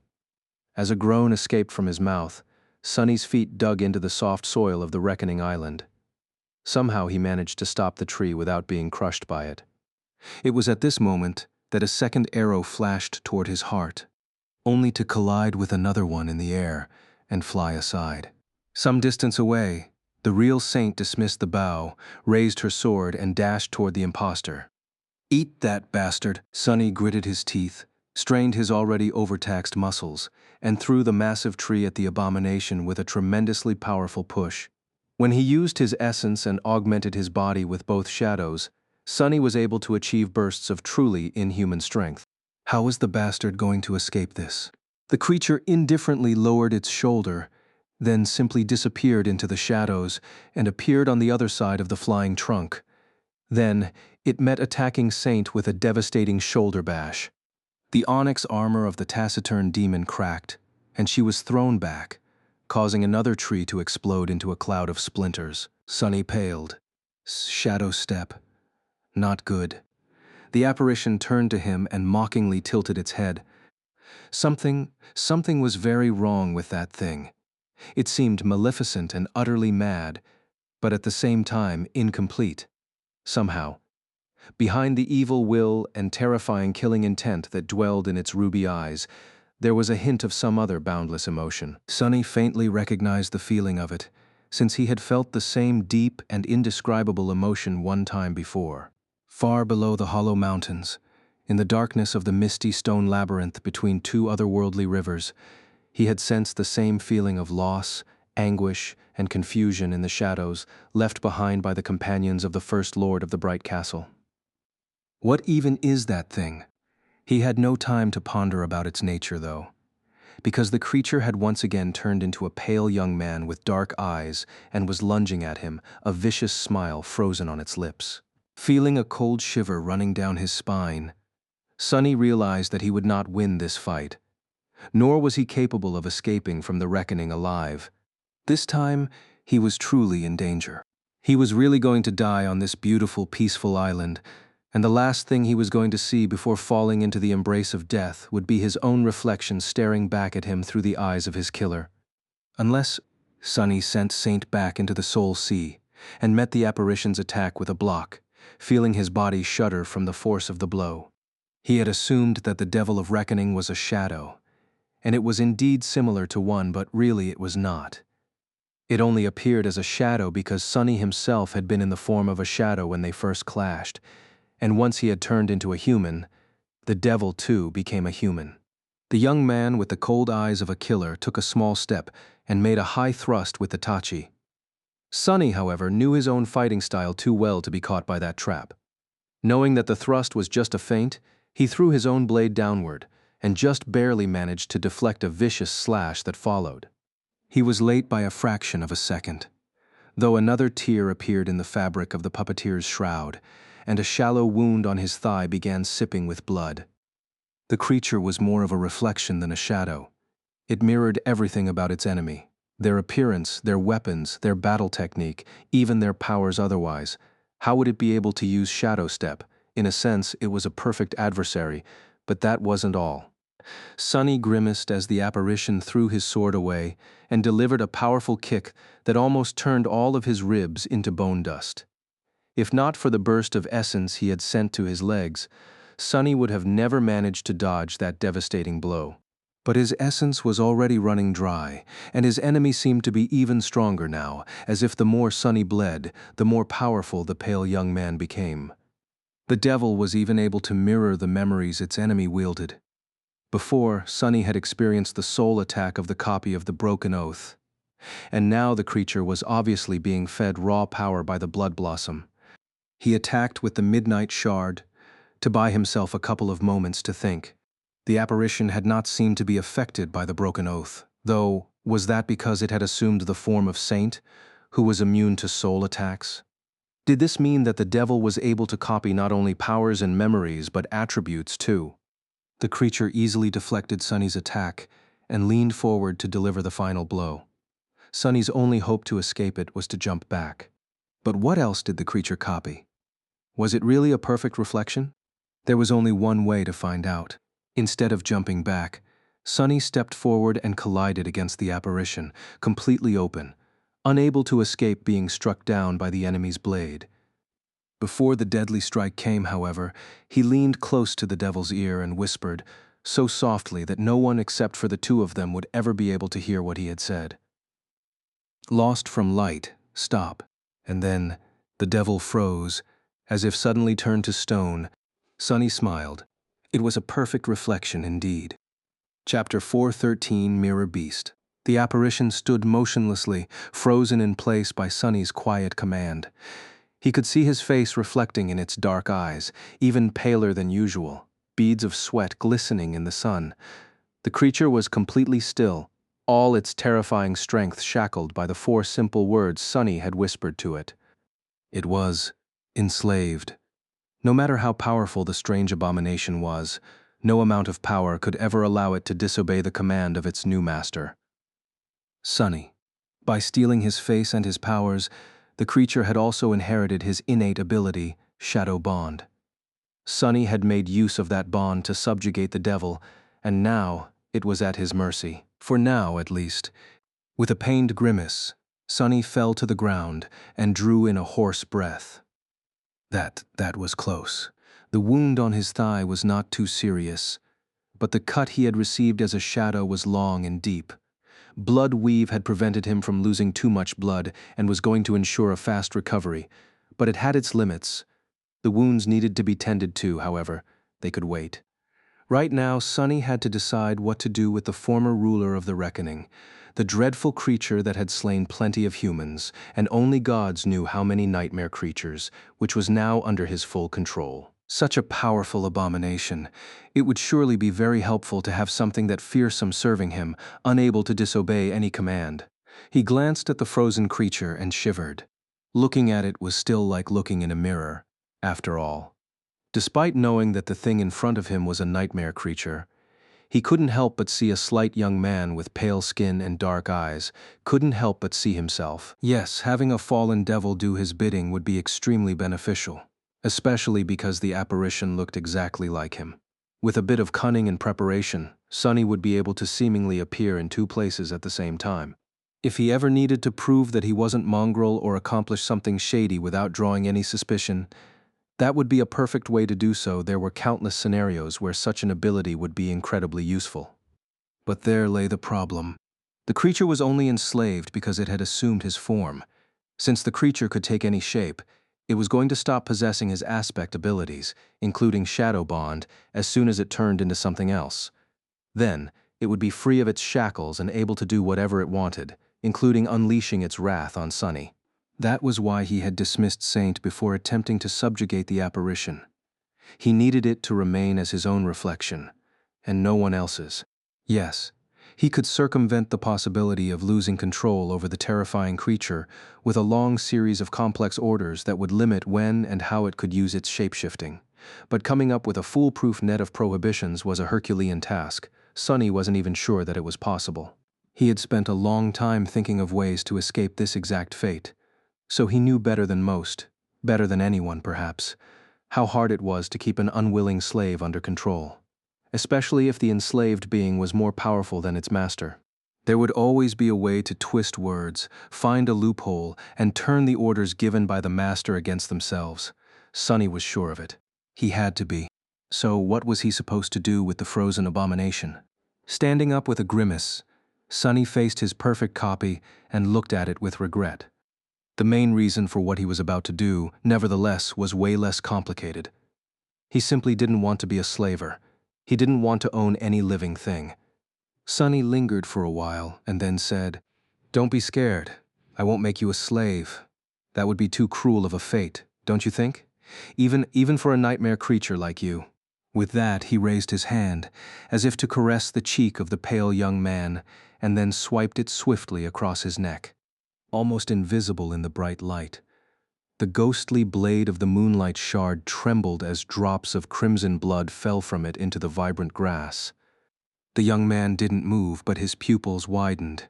A few moments later, blood flowed from between his lips, painting his pale skin red. Sonny looked at the dying apparition, deeply disturbed by the visage in front of him. It was not every day that one got to see himself die. That is... He paled slightly, but did not look away. In front of him, a person who looked exactly like himself was slowly drowning in blood, a crimson torrent flowing from his cut throat. A few moments later, when the creature was on the death's doorstep, its body suddenly trembled, and then shifted slightly. A tortured smile appeared on its face. The apparition's lips moved, but just as before, no sound escaped from them. However, Sonny thought that he had managed to read a few words. "We never searching." That was what the apparition had tried to say. Then, the light in its eyes extinguished.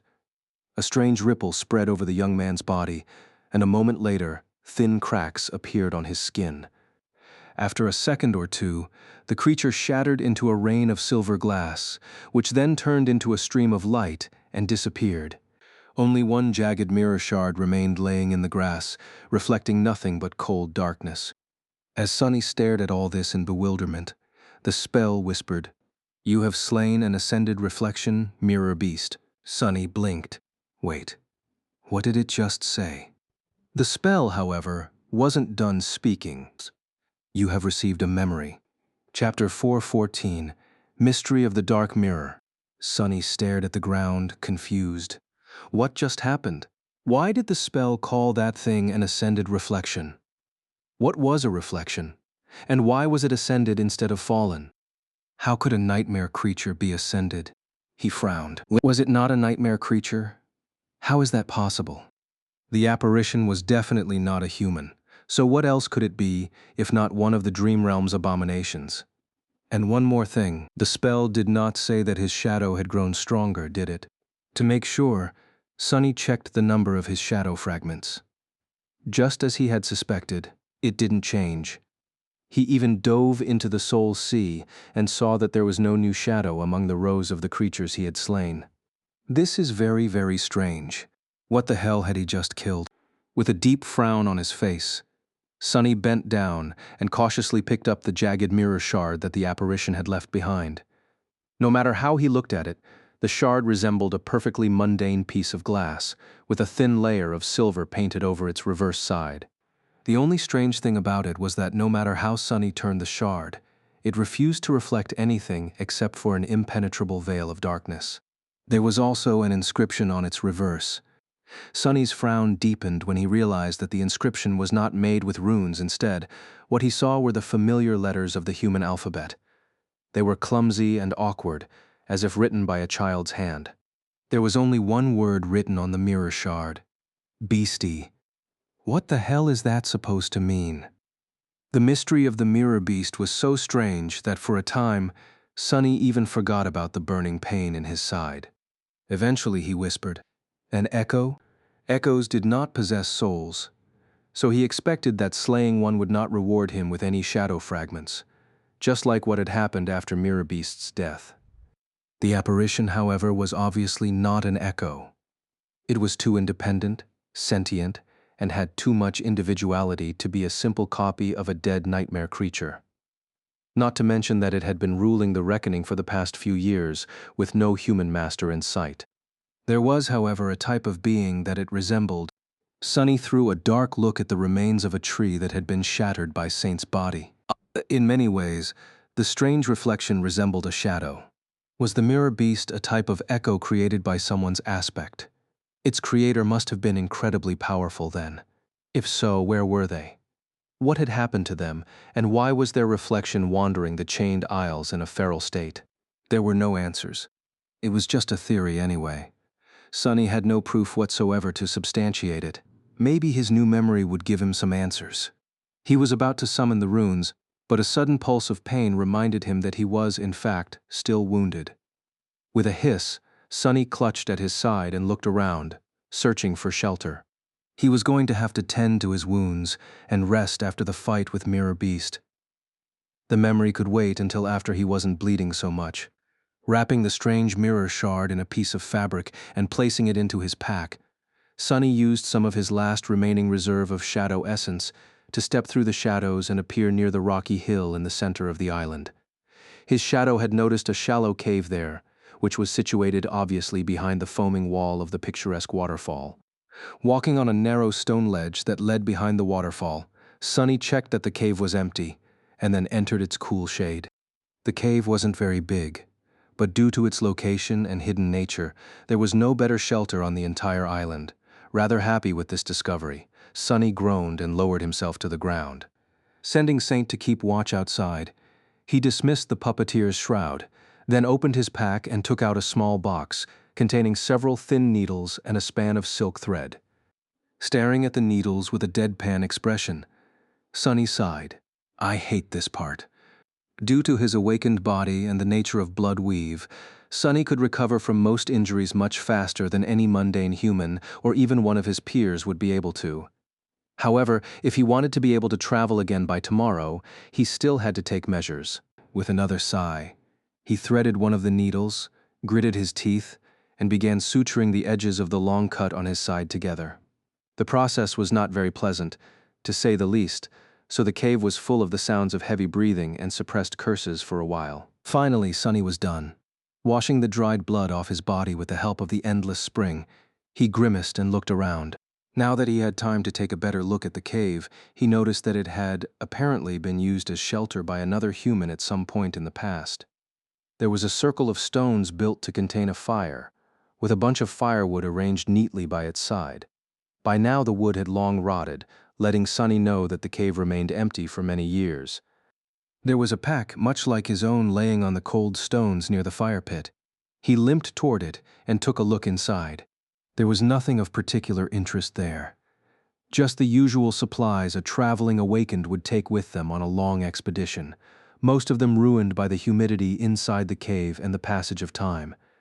He did, however, retrieve a rolled-up map and studied it for some time. The map had been drawn on a piece of monster hide, so the humid air did it no favors.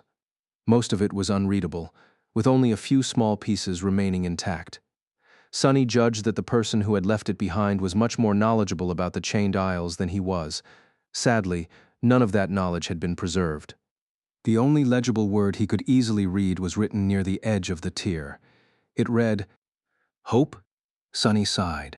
The stranger whose map he was studying had most likely been killed by the mirror beast. For a moment, he entertained the idea that the map had actually been left behind by the creator of the strange reflection, but that theory made little sense. Why would such a powerful person leave not only his things, but also his creation behind? Putting the map back into the rotted pack, Sonny glanced at the fire pit and said after a long pause, "I'm sorry that your hopes had been for naught, whoever you were. Now, your nightmare is over." With that, he hesitated for a few moments, and then finally summoned the runes. It was time to take a look at the memory he had received for slaying the terrifying creature that the spell had called the Mirror Beast. A few seconds later, Sonny's eyes widened. Weapon. It is a weapon. Chapter 415, Cruel Sight. Sonny stared at the shimmering runes, excitement rising in his heart. This was what he had been waiting for. Memory. Cruel Sight. Memory rank. Ascended. Memory tier 5. Memory type. Weapon. A weapon. Sonny had been searching for a new weapon for a long time. He was very fond of the Midnight Shard, since that was the sword he had carried through the darkest time of his life, and which he had fought his way out of the hell of the Forgotten Shore. It was a very powerful memory, too, one whose enchantment had saved his life on several occasions. However, Sonny felt that he had outgrown the austere Tachi. Or rather, the obstacles he was facing these days had. Many of the nightmare creatures on the Chained Isles were of the fallen rank, and their tough hides presented a lot of resistance to the sharp blade of the awakened sword, not to mention those corrupted horrors that Sonny avoided to the best of his ability, for now, but was inevitably bound to encounter one day. The other reason he wanted to procure a new weapon was the fact that the unbroken enchantment, while extremely potent and useful, could only be accessed in very rare circumstances, namely, when Sonny was nearing death. This meant that the most powerful trait of the Midnight Shard could only help Sonny if he made a terrible mistake. If Sonny fought with skill and foresight, however, thus keeping himself from being mortally wounded, the powerful enchantment remained inactive, as it had for the past months. Paradoxically, the better Sonny performed, the less useful the Midnight Shard was to him. It was nice to have a last resort, but Sonny did not like the idea of relying on a tool that could only be effective if he failed. He wanted to possess a weapon whose enchantments were reliant on his success, and as such, both strengthened him and rewarded him for doing well. Hopefully this was one such weapon. It was an ascended memory of the 4th tier, equivalent to a memory he would have received from a fallen devil. That was already a tremendous start. His most powerful weapon right now, the Moonlight Shard, had come from a mere fallen beast. Trying to control his expectations, Sonny trembled in anticipation and read further. Memory description. Full of pride, the noble knight made a deal with the Dreamspawn. Years later, the knight had defeated all his enemies and became a mighty king. On the day that his son uttered the first word, the Dreamspawn came to the king and demanded his pay. He left the kingdom with the child and disappeared, never to be seen again. Much later, the young prince returned and stood beneath his father's throne. He expected to be met with joy and warmth, but was met with fear and suspicion instead. Sonny frowned. What the hell does that mean? The description mentioned a Dreamspawn, or rather the Dreamspawn. That was the name of an attribute Nephis had, which she possessed because of being born from a hollow mother. Were there other people with the same attribute among the human race? There had to be, and judging by this strange tale, they had been feared even here, in the dream realm. No, that didn't make any sense. Nephis was described as being born of 2 worlds, so how could a native of the dream realm possess the same attribute? Very strange. Maybe the name is just a coincidence. Sonny shrugged. then concentrated on the runes. Tell me what you can do. Memory enchantments. Shapeshifter. Light Eater. Ghost Blade. Dark Mirror. 4 of them. His eyes gleamed.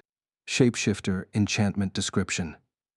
This weapon can shift form between a sword and a spear. Sunny hesitated for a moment, then turned away from the runes and summoned the cruel sight. He just had to see this. A tenebrous mist shrouded his hand, and then an elegant sword appeared in it. It was much shorter than the midnight shard, with a leaf-shaped blade that was about as long as the distance between Sunny's elbow and the tip of his middle finger. The blade seemed to be forged out of polished silver and served as a perfectly clear mirror. Looking into it, Sunny could see the reflection of his pale face and the wall of the cave behind him. The hilt of the short sword was made out of polished black wood, which was encased in intricately engraved silver near the guard and at the pommel. The cruel sight was light and swift. Sunny slashed the air several times and smiled. It was going to take some time to get used to using a single-handed sword, but he liked it. It already felt like an extension of his hand. It was much more suited for stealth attacks, too. The sword was also double-edged, which gave him more freedom in how to use it. But that wasn't all. Following a mental command, the hilt of the sword suddenly began to extend. A second later, Sunny was holding a long, graceful spear. The black shaft contrasted against the silver blade, creating a beautiful and somber image. The blade itself kept its length, so Sunny could perform not only thrusting attacks but also cuts and slashes. He stared at the somber, elegant spear for a bit, then commanded it to turn back into the sword. This was going to be a challenge. Sunny wasn't really proficient with polearms, but he had seen how versatile, unpredictable, and deadly they could be in the hands of a master. Not to mention that he had wished to have more distance between himself and the nightmare creatures he fought on numerous occasions. This weapon was a perfect combination of mobility and reach, allowing him to effortlessly switch between a nimble short sword and a devastating long spear. It gave him access to the best of both worlds. His smile widened. Perfect. This is perfect. What else could it do? There were 3 enchantments left. Light Eater, enchantment description. The blade of this weapon can reflect, absorb, and expel light. That would be useful to control shadows, as well as potentially blinding the opponents. Ghost Blade enchantment description. This weapon can strike at incorporeal targets, an incredible ability that would give Sunny the ability to fight against some of the most dangerous creatures in the dream realm, those wraiths that were immune to physical damage. Dark Mirror enchantment description. Each attack of this weapon can be augmented with elemental damage. It can be charged with any element the wielder has been damaged by. Current charge. None. Sunny gasped. A permanent elemental augmentation. This is incredible. Chapter 416, Hanged Man. Sunny stared at the emptiness for some time, thinking his new weapon was an ascended one of the 4th rank, which already made it much more formidable than anything else in his arsenal. It was adamantine and sharp as a razor, which would allow him to cut through fallen creatures as if they were made of butter. Well, not exactly, but rather close. Added to that were the considerable reach of its spear form and the incredible swiftness of its sword form. But there was more. The cruel sight was capable of augmenting its attacks with elemental damage. That meant that each wound Sunny would deliver to his enemies would be more dire. Not only that, but the nature of the augmentation could be changed, which meant that if given enough time to prepare, he would be able to exploit the weaknesses of his opponents with the element they were most vulnerable to. He just had to get himself wounded by that same element. Ouch. Everything that was worth it had to hurt a little. Sunny had learned it many years ago. Speaking of which, he sighed, then summoned the cruel sight and held it in his hands for a bit. Then, he stood up and walked toward the exit from the cave. As the sound of the waterfall grew louder and louder, he prepared himself. A second later, Sunny entered the field of soul erosion emanated from Saint's armor. Instantly he felt weak and in pain, as though the very essence of his self was being dissolved by a terrible force. Arg curses. No matter how many times he was subjected to the effect of the broken oath, it was a vile feeling every time. The only good thing about it was that souls, just like bodies, could heal with time. And as long as he did not spend too much time being damaged by the evil memory, he would be able to recover in a day or two. Gritting his teeth, Sunny summoned the runes describing the cruel sight and simultaneously sent essence into its silver blade, activating the dark mirror enchantment. As his contorted face reflected in the polished silver of the elegant sword, nothing about it changed. However, the cruel sight suddenly seemed different, as if an invisible, cold, and sharp aura surrounded its edges. Sunny looked at the description of the dark mirror. Current charge, soul. With a relieved sigh, he took a few steps back and escaped the radius of the broken oath. The sensation of his soul being slowly destroyed swiftly disappeared. The runes, however, did not change. Sunny had to feed the memory with a small amount of shadow essence to activate the augmenting enchantment, but its blade would remain entwined with the element of his choice until he charged it with another. A cruel smile appeared on his lips. Just like that, Sunny now possessed a weapon capable of dealing soul damage, the rarest and most insidious type of damage he knew of, one that very few beings out there had any resistance to. In a span of one day, his lethality had grown manyfold.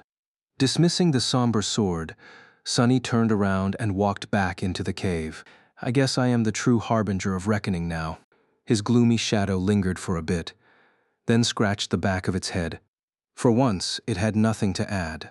2 days later, Sunny was finally approaching Shipwreck Island. Currently, he was on the neighboring one, hiding in the shadow of a collapsed stone tower that had long ago become overgrown with moss. Somewhere behind him, the body of a giant worm-like creature lay on the ground, its body seeping with foul black blood. Sunny had spent a lot of essence jumping through shadows to avoid being devoured by that thing. No matter how many times he had pierced its flesh with his spear, the worm seemed to possess an almost endless amount of vitality. The fact that Sunny had no idea where any of the abomination's vital organs were only made the situation worse. In the end, however, the nightmare creature had succumbed to the damage being continuously dealt to its soul, and now it was dead. Swarms of smaller, but no less repulsive worms were already emerging from the ground to feast on its flesh. Sunny did not care. He had already retrieved the soul shard from the creature's body, and he surely had no plans of using the worm's meat as food. And regardless, his attention was currently concentrated elsewhere. What the hell? The Shipwreck Island was currently at the height of its ascent phase and loomed high above in the sky. As the result, Sunny was able to see its underbelly far away in the distance. The downside of the island was shrouded in eternal shadow, and something vast and terrifying was moving in it.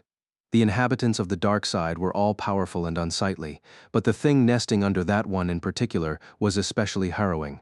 Perhaps all islands this close to the tier sheltered such horrors. But even that was not the thing Sunny was looking at. I guess I have my answer. A long time ago, one of the chains connected to Shipwreck Island had broken and now hung down. Entangled in it, a giant iron corpse swayed slowly in the wind. The creature resembled a man made entirely out of metal.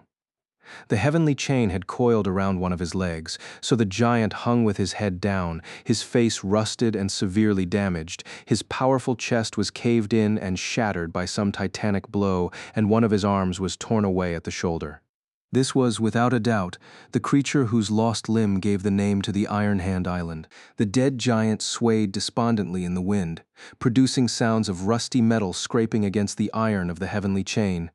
Those sounds were loud enough to reach across the gap between two islands and be heard by Sunny in his hiding place. Looking at that humbling sight, Sunny shivered.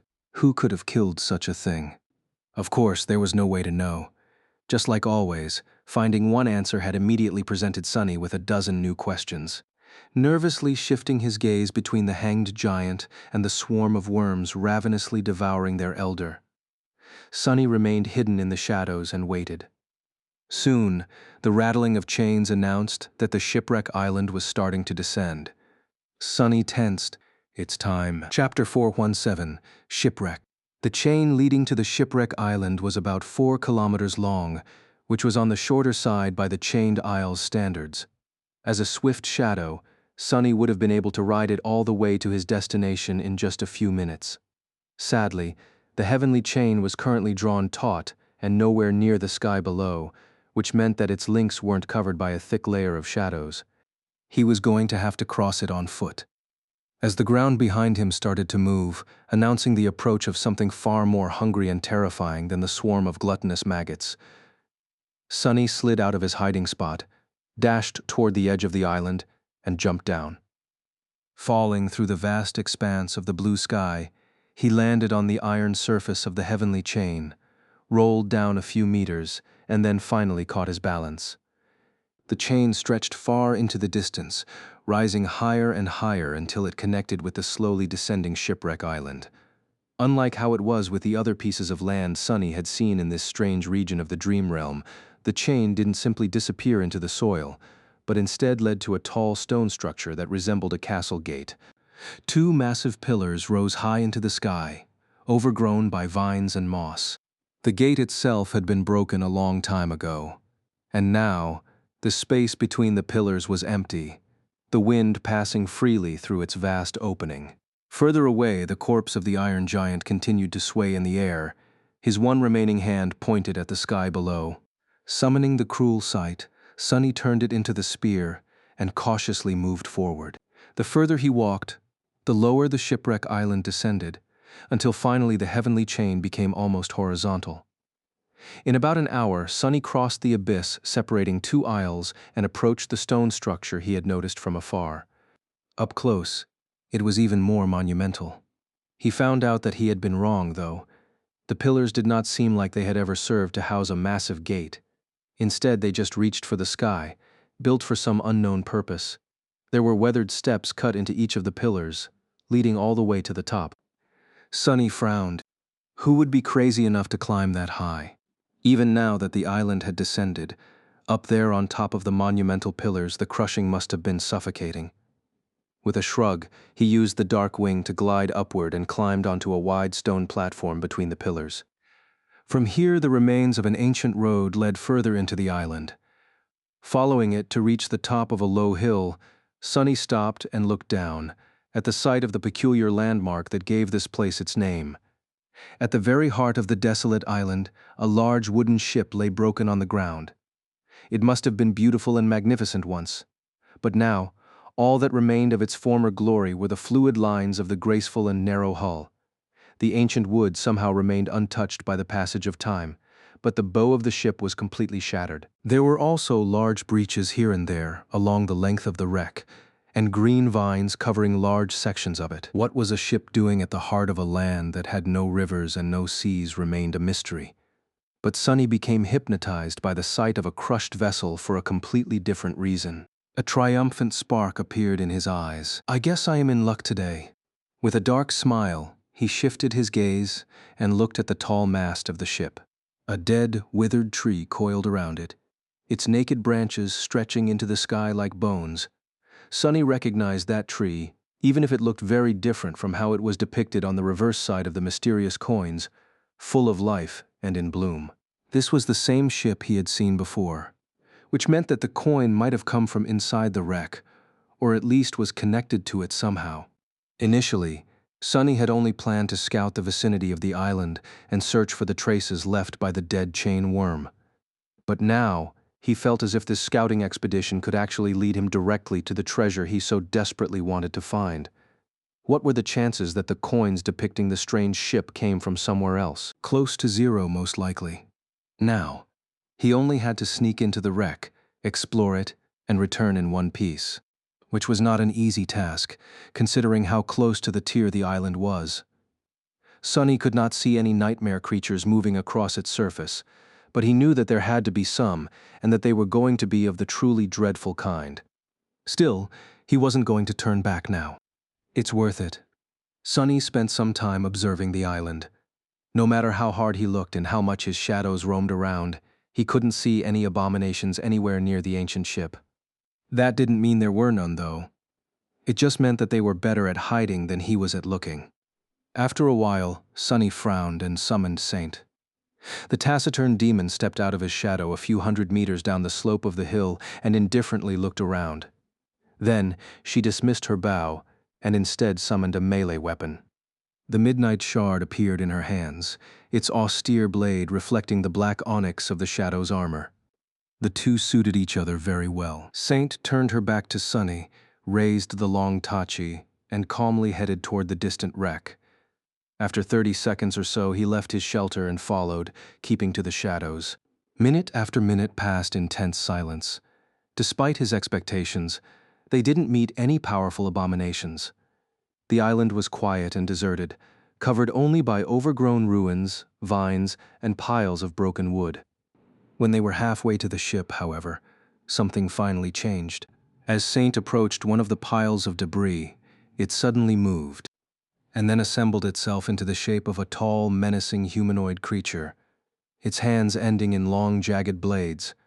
As countless similar piles of splintered wood began to move all around them, Sunny breathed out a curse. It had started so well. Chapter 418, Remnant Crew. Damnation! Before the first wood wraith could even fully form, Saint was already upon it. The blade of the midnight shard flashed through the air and bit into the body of the creature with the dull sound of an axe striking the bark of a tree. The effect was somewhat the same. Although she managed to do some damage, the wraith simply ignored the shallow cut and lurched forward, towering above the graceful stone knight with destructive menace. Its hands fell down with crushing force, the wooden blades aimed at Saint's helmet. Wood couldn't cut stone, right? The shadow seemed reluctant to check. She easily sidestepped the creature's attack and thrust upward, driving the tip of the midnight shard into the enemy's neck. Augmented by one of Sunny's shadows, the sword went deep into the adamantine wood. A moment later, the second shadow wrapped itself around the body of the taciturn demon, causing her skin to shine with dark radiance. The coral gem of the broken oath glowed brightly on her black breastplate. Saint twisted her blade and pushed it sideways, causing half of the wood wraith's neck to explode into a rain of splinters. The creature staggered and lashed out with another strike, but it was too late. The shadow calmly shifted her weight from one leg to another and delivered a devastating slash, beheading her enemy. As the wraith fell apart and turned back into a pile of debris, she looked at it indifferently, and then hit the dull side of the midnight shard's blade against her shoulder twice. The voice of the spell whispered, "You have slain a fallen beast, Sailor Doll. Your shadow grows stronger." Sunny gritted his teeth. Crap. Augmented by two shadows, Saint had defeated one of these dolls without too much problem. However, there were countless more rising from the ground. Sunny counted at least several dozen before losing count. What should I do? Fighting the horde of fallen beasts was clearly suicide. He could either retreat or order Saint to draw their attention away and sneak onto the ship. He could also recall one of the shadows, send it ahead, and then use Shadow Step to travel instantly between his current position and the wreck. But that meant leaving Saint weaker. Decisions. She should be fine for a few minutes, right? Throwing a glance at the taciturn demon, Sunny sighed and dashed toward the ship. "Have fun, you three." Saint looked at him, then silently turned away and raised the midnight shard. As Sunny jumped from shadow to shadow, something crashed thunderously behind him. "You have slain a fallen beast, but not too much fun." No matter how formidable his demon was when augmented by the shadow and wielding a powerful memory, she was still just an awakened. He had to be swift. As Sunny appeared from a shadow, something massive suddenly lunged at him. Without slowing down, he dove under the blade of another wood wraith, then lashed out with a cruel sight. The silver blade of the sword cut through the body of the abomination, leaving a deep gash on its side. Sunny slid on the moss, escaping from the attack reach of the massive creature. Twisting around, he thrust his sword into empty air. A split second later, however, the hilt of the somber weapon extended, turning it into a long spear.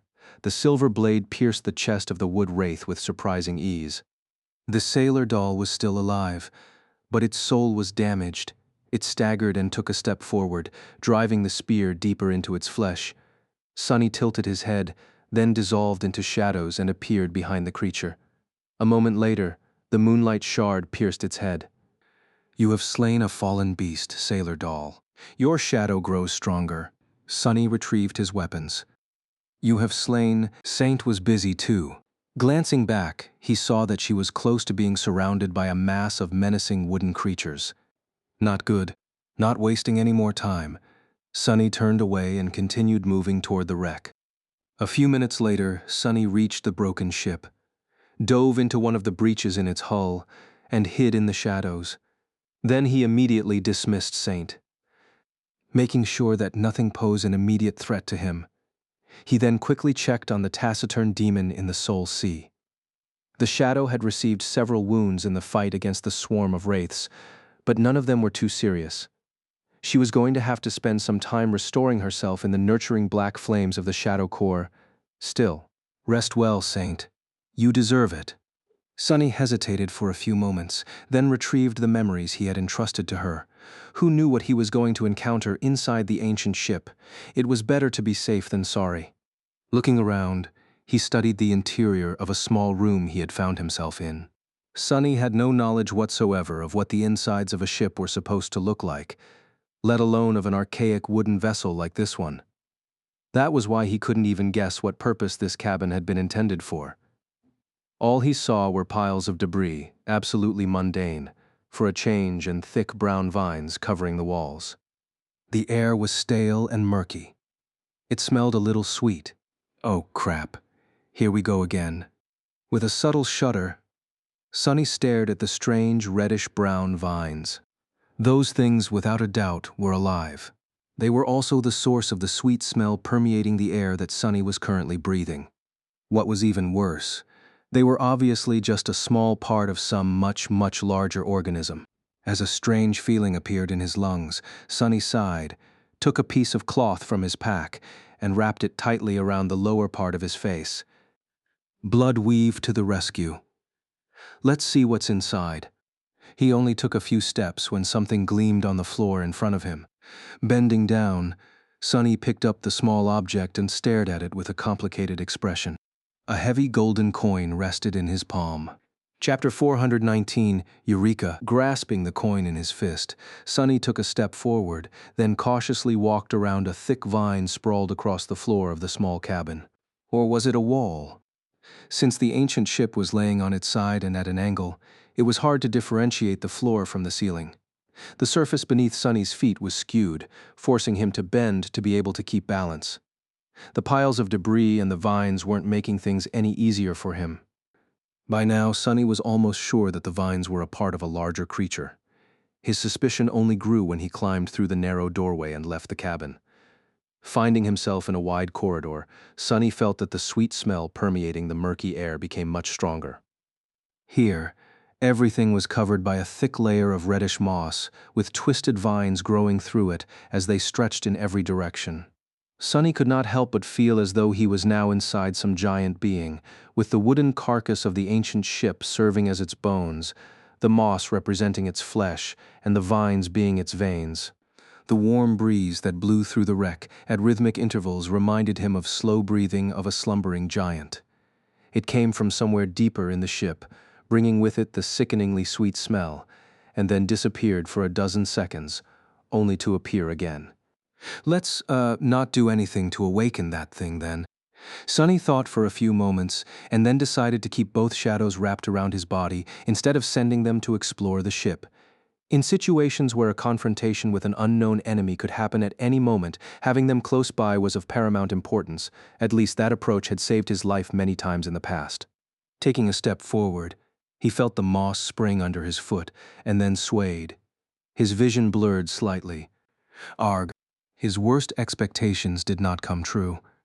Unlike the blood blossom, the tiny grains of pollen, or spores, or whatever it was that he had breathed in, had not tried to take root in his lungs and grow through his flesh. Instead, they simply poisoned him. The poison had entered his lungs, then traveled to his bloodstream, and was now spreading through his body. Sunny could easily see himself losing consciousness and falling to the ground, his body then becoming overgrown by the reddish moss, slowly digested by it, turned into nourishment for the creature that had usurped the wreck of the ancient ship. But he wasn't going to.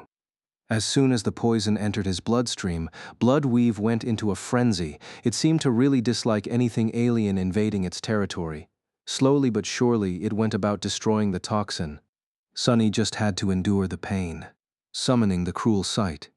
He used the shaft of the spear to help himself keep balance and waited for his vision to become clear again. After a minute or two, Sonny slowly exhaled and continued on his way. A few minutes later, still suffering from pain and weakness, he picked up a second coin from the moss and stared at it for a second. The beautiful person with a crescent moon drawn on their forehead smiled at him with a carefree expression.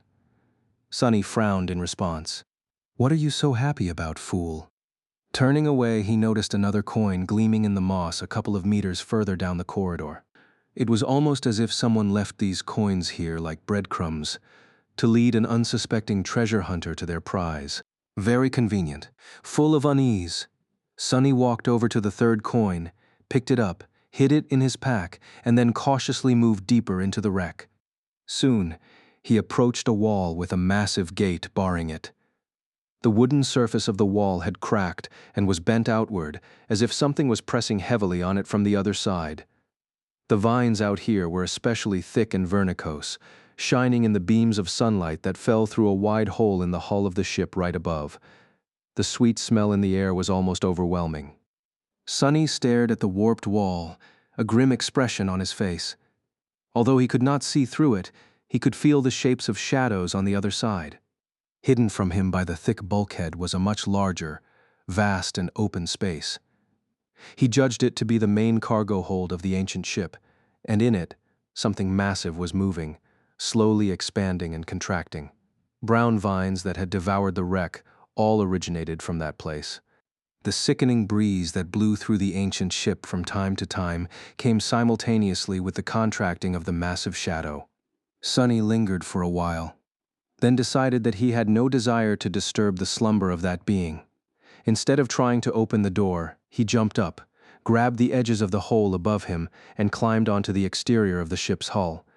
He was reasonably sure that a treasure such as miraculous coins would not have been stored in the main hold with the rest of the mundane cargo anyway. Unless he was absolutely certain that he had no other choice, he was not going to enter it. Sonny was of a rather high opinion about his abilities, but not so high as to forget all fear. That thing inside was not for him to fight, at least not yet. How was he supposed to kill a giant mass of vines and moss anyway? Instead of trying, he walked on the sloping hull of the ancient ship, carefully avoiding breaches through which thick brown vines were crawling outside, and soon passed the area of the main cargo hold. Now, he was approaching the shattered bow of the ship. Out here, the hull was heavily damaged, with most of it being riddled with wide cracks, jagged holes, and splintered boards. The sight of it made Sonny wonder about what had happened to the graceful ship he had seen on the miraculous coins. The vessel was obviously not an ordinary one. Why had it crashed here, on that remote island? Why was its bow in such a devastated condition? What had the ship sailed on to begin with?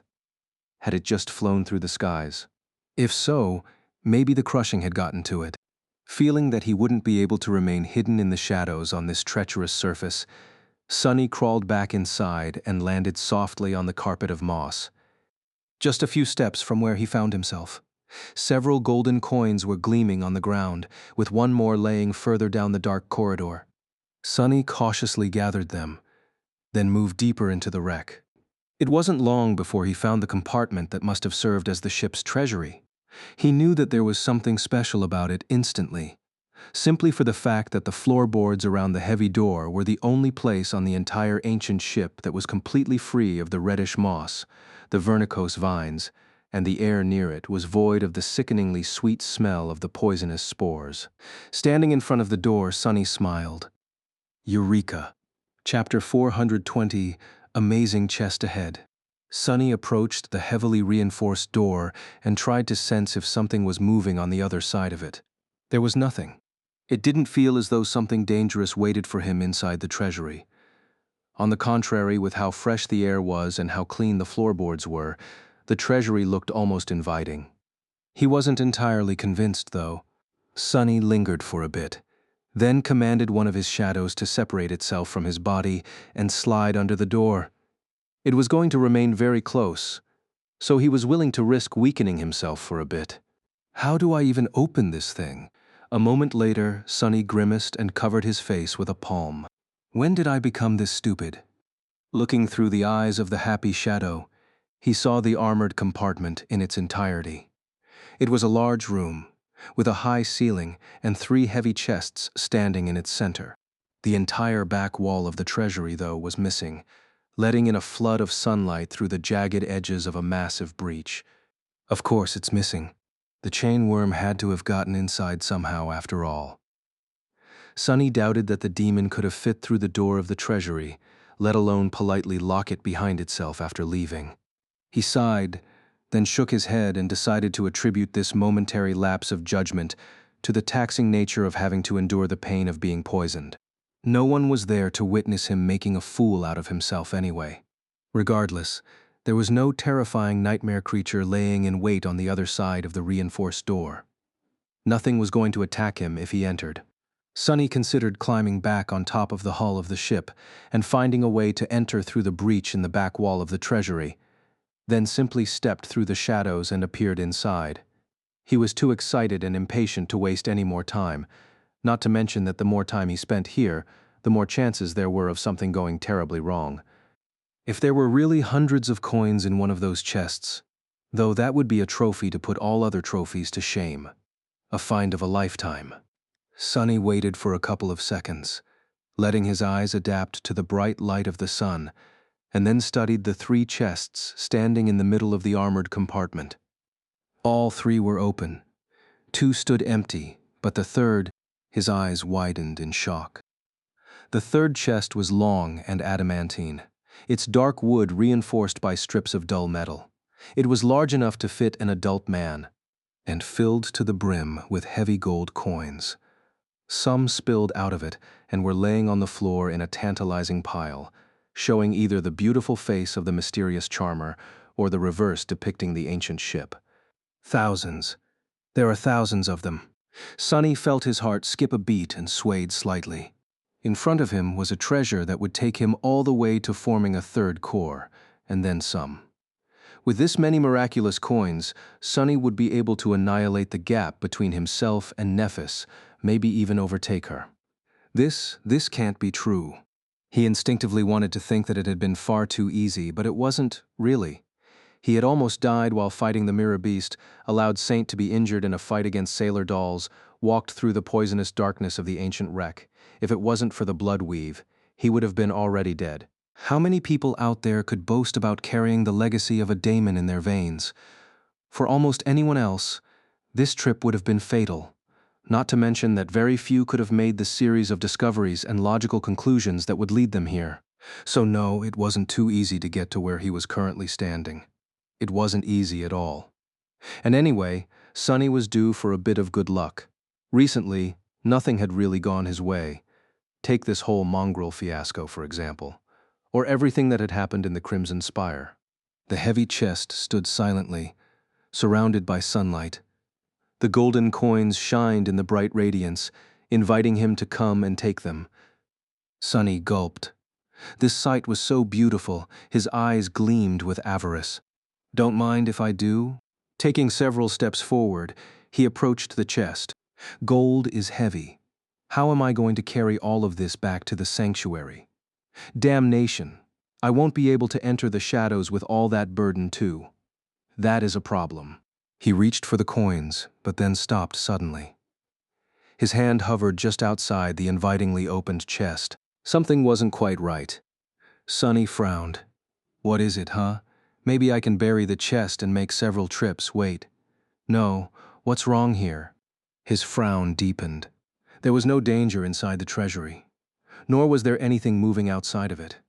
The terrifying creature that had been slumbering in the cargo hold of the ancient ship was still asleep. There were no sailor dolls wandering nearby, too. So what was disturbing him? The chain worm. The chain worm had swallowed several coins. He also had a piece of the chest in its stomach. The wood splintered, the strips of metal torn. Sunny had even thought how lucky he was that the demon decided to feast on the metal reinforcing the chest and bit a chunk out of it, swallowing the coins in the process. So if he had torn a piece from the chest, why wasn't the chest missing a piece? And what had mortally wounded the chain worm anyway? Confused, Sunny glanced at the 2 empty chests. They were perfectly whole, with no parts missing. Then, he looked back at the large, heavy chest in front of him, his hands still hovering a few centimeters away from the pile of gold inside. The chest had all its corners, too. One of them, though, was of a slightly different color, like a patch of new skin that had grown over a wound and didn't quite match all the rest. Since when were chests capable of healing? What the H? Before Sonny could finish the thought, though, the chest seemed to have sensed his hesitation.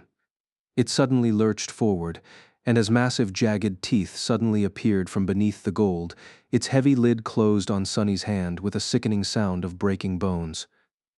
Chapter 421. Ecstasy of Gold. As golden coins moved, revealing several rows of terrifying triangular teeth, Sonny recoiled, but it was too late. The heavy lid of the chest suddenly came to life and closed with astonishing speed, another row of fangs appearing from behind its edge. What? Just a fraction of a second before the creature sunk its teeth into his forearm, Sonny's other hand shot forward. The blade of the cruel sight slid between the falling guillotine of the chest's lid and the fabric of the puppeteer's shroud. A moment later the chest closed and Sonny screamed. Because of his quick reaction, the creature failed to bite his whole hand off. However, its jaws turned out to be horribly powerful. With a sickening sound, the bones in his arms shattered. Neither the leather vambrace of the puppeteer's shroud, nor the augmentation of the shadow managed to resist the terrible strength of the gluttonous chest. Sonny found himself caught in the abomination's crushing maw, with the blade of cruel sight laying flat on top of his broken arm and protecting it from being pierced by the sharp teeth that protruded from the lid of the chest. From below, several triangular fangs were slowly sinking into his vambrace. There was no obvious way to free himself. What the hell is that thing? As several coins fell out of the creature's mouth and rolled on the floor, the chest pressed down harder, making Sonny shriek from blinding pain. "Be bastard, let go of me, you vile piece of rotten wood." Instead of doing that, the chest moved closer, forcing Sonny to fall to his knees. Something wet and coarse touched his hand, and a disturbingly long and wide tongue emerged from beneath the golden coins, sliding across his arm and dripping with viscous saliva. Then, the tongue moved toward his neck. Sonny stared at the horrid sight in outrage, then screamed, "What the spell?" as the second shadow wrapped itself around his body, gifting him a vast boost in strength. Sonny tried to pull his broken arm out of the abomination's maw, but its bite was just too damn overbearing. All he accomplished was almost knocking himself out from the pain of bone shards scraping against each other. Arg, crap. As the unnaturally long tongue of the chest almost reached Sonny's neck, he growled and then commanded the cruel sight to turn into a spear. At the same time, he activated the Dark Mirror enchantment with a burst of shadow essence, imbuing the silver blade with soul-destroying power. The memory extended inside the creature's mouth, hitting it in the back of the whatever it had instead of a throat. The tip of the spear sunk into the adamantine wood only by a centimeter or two. The wound was by no means serious, but it must have hurt the chest a lot, because it suddenly let out a shrill shriek and then spat Sonny's maimed arm out. Sonny fell to the floor and rolled away, then rose to one knee. Yes, before he could celebrate getting his freedom back, however, the chest suddenly swayed, and then rose into the air, revealing a gaunt and revolting body hiding beneath. More coins rolled on the floor. The abomination must have been a masterful contortionist, because at its full height, it was almost 3 meters tall. Sonny had no idea how the creature managed to hide all that bony flesh inside the fake chest, even if the chest was large enough to swallow a human whole. Its long and emaciated limbs unfolded with repulsive cracking sounds, and then it towered menacingly above Sonny, the long tongue dripping with saliva. Oh, curse it! Before he could even react, the creature moved one of its long legs and kicked him in the chest with the force of a derailing train. Sonny's body shot back, smashed through the reinforced door of the armored compartment, and rolled into the corridor outside. He tried to groan, but all the air had been knocked out of his lungs by the terrible collision. His skull seemed to be in one piece, as was his spine barely. It did feel, however, as though his entire body had recently suffered from being stomped on by a whole herd of elephants. In his disoriented state, Sonny couldn't help but think confusedly, Elephant, what the hell is an elephant? Then, however, all thoughts disappeared from his head, because he noticed the vile creature falling on all fours and then launching itself forward, the lid of the chest rising for another bite. When the abomination landed, though, there was nothing to bite into. Sonny had used Shadow Step and fell out of a shadow 10 meters further into the corridor, then landed awkwardly on his broken arm and whimpered. Oh damn, that hurts. The toothy chest hovered in the air for a couple of moments, as if bewildered, then slowly turned to face him. Sonny sighed, then picked himself up from the floor and tried to stand up. His first attempt failed. Gritting his teeth and hiding how much pain he was currently experiencing, Sonny threw a furious glance at the creature and growled, "Come here, you bastard." With that, he used the cruel sight to help himself stand up, and then pointed the spear at the creature. The chest tilted to the side. How come it seems as though the bastard is grinning? How can a chest even grin? But there was no mistaking it. The abomination was mocking him. It became especially apparent after a grating, high-pitched giggle escaped from somewhere inside it. The sound of it was so offensive both to Sonny's pride and his ears that he would rather have his arm broken all over again than listen to it. Funny, is it? Sonny smiled, then unhurriedly lowered the spear and thrust it into one of the thick brown vines sprawled on the floorboards in front of him. The abomination's giggle abruptly stopped. It froze and stared at Sonny, as if utterly stunned, and then trembled. Not so funny now, huh? A moment later, the entire ship trembled too. Chapter 422. Rude Awakening. Whatever it was that slumbered in the cargo hold of the ancient ship did not like one of its vines being damaged, let alone having its soul cut by a sharp blade. As the whole wreck trembled, a strong gust of warm, pungent wind hit Sonny in the back, tousling his hair. The air became even murkier than it had been before. The chest creature froze, staring at him with something that resembled a mortified expression. Even its tongue stopped swaying in the air and retreated back under the pile of golden coins. Now, it was Sonny's turn to grin. An evil gleam appeared in his eyes.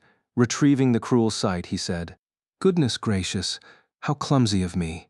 The abomination lingered for a few moments, gave him a hateful look, and turned slightly toward the door of the treasury. Then, however, it halted. Don't tell me. Faced with the terrible danger of facing the awakened master of the wreck, the creature was still hesitating. The prey was right in front of it. To Sonny's misfortune, he and the bizarre monstrosity shared one fundamental character flaw. Both were very, very greedy. Before he could even blink, the abomination suddenly turned back and lunged at him with a shrill giggle rumbling from somewhere in the depths of it. All Sonny could do was spend more essence and use Shadow Step again, appearing on the spot where the creature had been a second ago.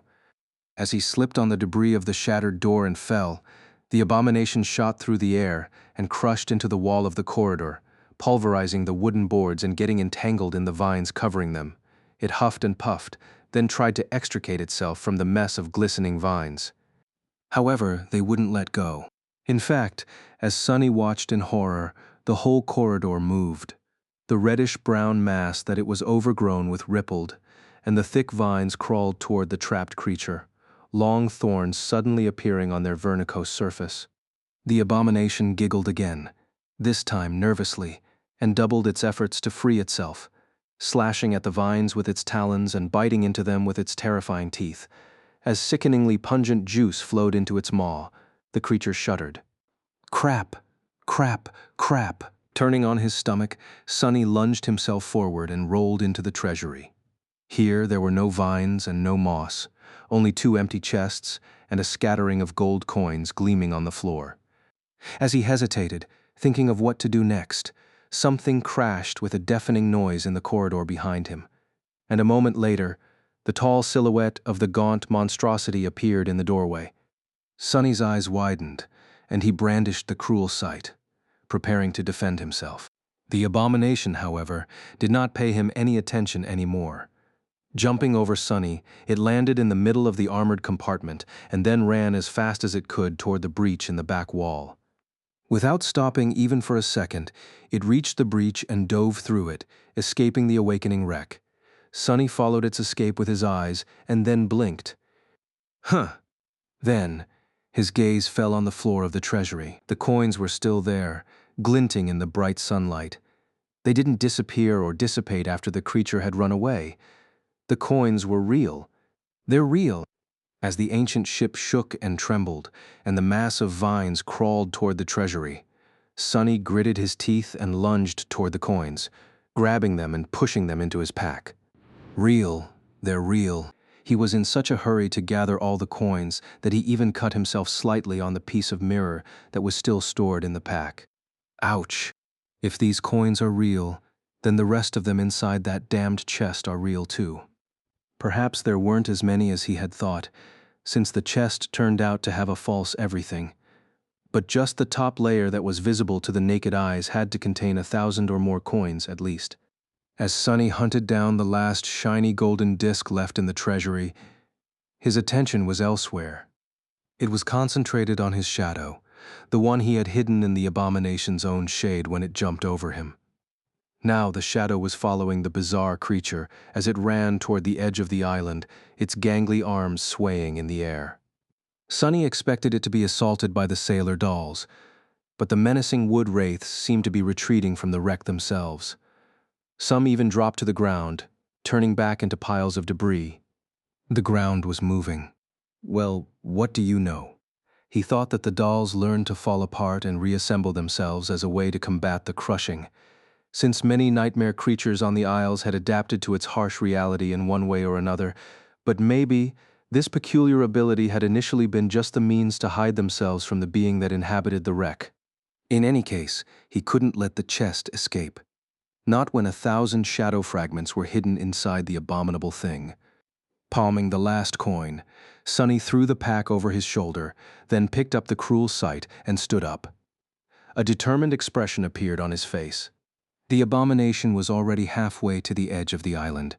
"Where are you running, bastard?" Diving into the shadows, he expended a large burst of essence and appeared out of his own shadow right in front of the creature. Since he could only use one hand now, the weapon memory had turned back into a short sword. Before the abomination could react, the cruel sight lashed out and bit it into its thigh. The silver blade went all the way through, escaping from the back of it in a rain of black blood. The chest let out a startled shriek, and then the monstrosity tumbled to the ground, rolling over its head and sending pieces of moss and mud flying into the air. The force of its crash was so fearsome that the ground trembled. Or was there another reason? Before Sonny could do anything, brown vines shot from under the moss, wrapping themselves around the body of the bizarre abomination. One of them, however, slid around his leg instead.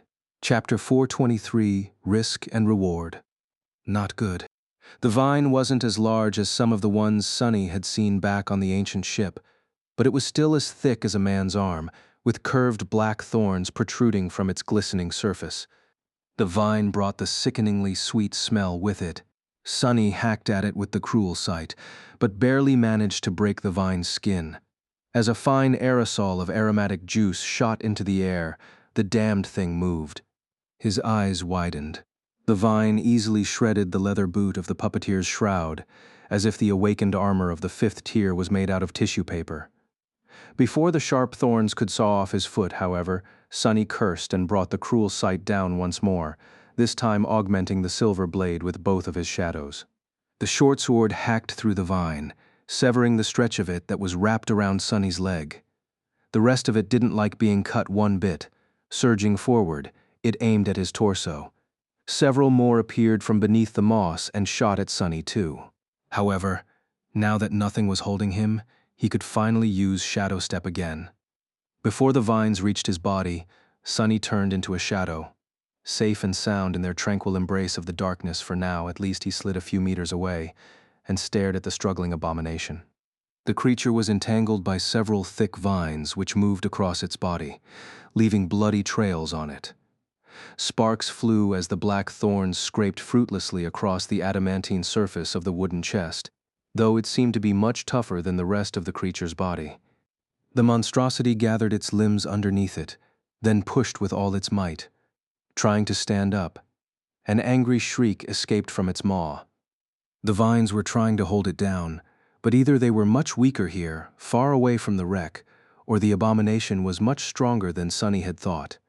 It raised to its knees, then lashed out with its talons, ripping two of the vines apart. Suddenly liberated, the monstrosity crawled from underneath the remaining vines and then dashed toward the edge of the island on all fours. Sunny hissed, "Crap! Why couldn't it just lay still and die?" He escaped the shadow and ran after the unreasonably swift abomination, but it was too late. Just a few moments later, the bizarre creature reached the very edge of the island and jumped off of it without slowing even for a moment. The lid of the chest clicked close as it plummeted down. What the hell? Sunny reached the edge a few seconds later and froze as he looked down. A grim expression appeared on his face. Some distance below, a gargantuan heavenly chain escaped from the mouth of a stone structure similar to the one Sunny had seen on the other side of the island. This one was slightly different, though, mainly because both of the massive stone pillars had broken and collapsed a long time ago. The chain itself was different, too. Sunny had never seen such a thing on the chained isles. It seemed sick, somehow, weakened. The chain was covered in rust, its iron links dim and lifeless, robbed of their usual sense of indestructible stability. This one was rather long, stretching for good 10 kilometers or so into the distance. Because the shipwreck island continued to descend, it was slightly angled upward. Sunny could see a relatively small isle on the other end of the chain, far into the distance. And everywhere in between, grotesque chainworms were crawling all over the weakened heavenly chain. Now that Sunny saw them alive, he understood that he had underestimated just how disturbing these creatures were. With their long serpentine tails, human-like torsos, and long muzzles that brimmed with dagger-like fangs, the demons looked like misshapen maggots devouring the dying chain. Or maybe it was already dead, and they were simply feasting on its corpse. Some were thin like the ones Sunny had seen before. Some engorged on the rusty iron and bloated beyond any reasonable measure, towering above the damaged chain like small hills of flesh. The scales on the latter ones looked like they were now made out of steel and shined as they reflected the sunlight.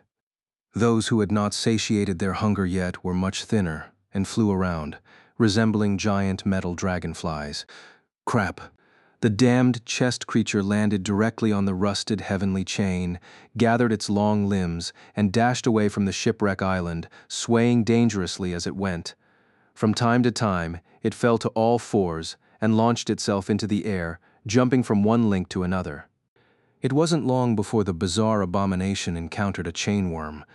The winged creature lunged at it only to be kicked in the muzzle and have one of its wings ruthlessly torn apart.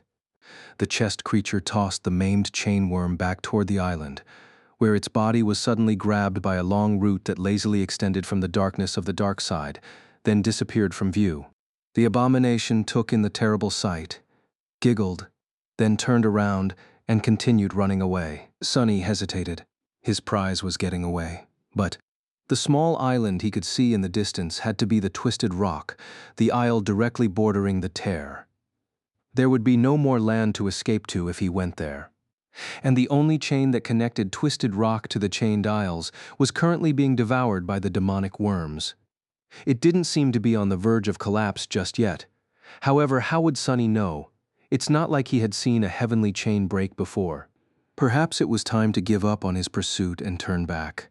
He lingered on the very edge of the island, sensing brown vines crawling closer and closer.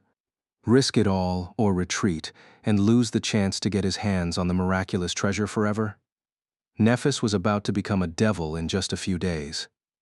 No matter what decision he was going to make, he had to make it right now. In the end, Sunny had to silence his avarice and consider the situation objectively. Going after the bizarre abomination posed a huge risk, but it also promised a huge reward. In the end, what made him decide was not greed, emotions, or even rational thought. It was his intuition. For whatever reason, Sunny felt a strong aversion to the idea of turning back. It was as though Twisted Rock exerted an invisible pull on him, drawing him closer. He had never experienced something like this, at least not to this degree. He knew that his intuition was not a simple thing. It was connected to the fated attribute and the special properties his eyes had inherited from Weaver. Somehow, Sunny was capable of perceiving the trembling of the strings of fate around him, from time to time. Considering how strong his intuition was pushing him toward the twisted rock, something out there had to be of utmost importance to his fate, or at least have a connection to it. Fine, let's get those coins. With a grim expression, Sunny summoned the dark wing and dove into the empty abyss of the skies. Chapter 424, Unlucky Streak. Sunny glided through the skies, tensely observing the underside of the shipwreck island through the eyes of his shadow. The chain ahead of him was teeming with a swarm of fallen demons, but behind him he didn't even want to know what the thing hiding in the darkness was. One thing became clear, though, and it was why none of the chainworms had tried to devour the iron giant that swayed in the wreckage of a broken heavenly chain, or rather, had succeeded in trying to bite a piece out of him. The dead colossus was like cheese in the mousetrap, attracting these vile creatures into the range at which the being that dwelled in the perpetual darkness could catch them. Sunny was sure that many chainworms had attempted to feast on the iron giant, but ended up being the feast instead. Currently, he was trying to avoid the same fate. Luckily, the dark wing allowed him to glide diagonally away from the shipwreck island instead of plunging straight down, avoiding the attack range of the terrifying being. He reached the chain without attracting the attention of the bottom dweller and instantly became a shadow, hiding on its underside. Waiting for a few moments, Sunny studied the length of the heavenly tether in front of him. Not too bad. A large section of the unusually long chain hung low, reaching the sky below. He would be able to ride most of it without being noticed by the chainworms. The last stretch of it, though, Sunny was going to have to use Shadow Step to jump from shadow to shadow if he wanted to avoid having to fight a swarm of the fallen demons. The problem was that his reserves of Shadow Essence were already running low. Except for the short walk across the hull of the ancient ship, Sunny had no chance to really replenish it. In the meantime, he had used a lot to get to the wreck, fight the damnable chest abomination, and pursue it. Chances were, he would reach the twisted rock with no essence to spare whatsoever. How was he even going to kill the vile chest, especially with one of his arms broken? He hesitated for a bit, then rushed forward, swiftly reaching the section of the chain submerged into the sky below and continuing to fly through the darkness once there. To avoid tempting fate, Sunny remained on the underside of the gargantuan tether where there were way fewer worms crawling around. He did, however, encounter several, and saw up close how they were tearing into the rusting iron of the chain as he silently flew past. The sight of it was simultaneously disturbing, fascinating, and strangely sad. All things must come to an end, I guess. Even those as seemingly eternal as the miraculous heavenly chains. Soon he caught up with the chest creature and followed it from the shadows. The bizarre monstrosity was still running as fast as it could, jumping from link to link and using its long gangly limbs to keep balance. From time to time, it got into a short and vicious fight with one of the chainworms and either left them severely wounded or promptly escaped with a ghastly wound or two of its own. By now, its grating giggles grew somewhat miserable, as well as menacingly angry. Sunny observed its fighting habits, thinking about how to deal with it best. At the same time, he was meticulously calculating the amount of shadow essence he would have to spend to cross the last section of the way to the twisted rock, trying to find a way to keep his reserves as high as possible. His calculations, though, had turned out to be for naught. When both Sunny and the chest monstrosity were about halfway to the small island, a dreadful sound reached their ears. It was the rattling of the chain. Sunny froze for a moment, then glanced toward the goal of this journey. Oh no, the twisted rock had entered its ascent phase, and was now rising quickly into the sky. Curse it all. Sunny remembered thinking that he was in luck today, and couldn't help but growl mentally, of course, since he had no vocal cords currently. Where the hell was this supposed luck? The fact that the twisted rock was ascending meant two things for him. One was that he would have to act fast and try to kill the chest creature before the crushing became too terrible, or somehow obliterate the damned thing while being weighed down by it. The second was that the position of the heavenly chain was swiftly shifting, making it so that the stretch of it submerged into the sky below was becoming shorter and shorter.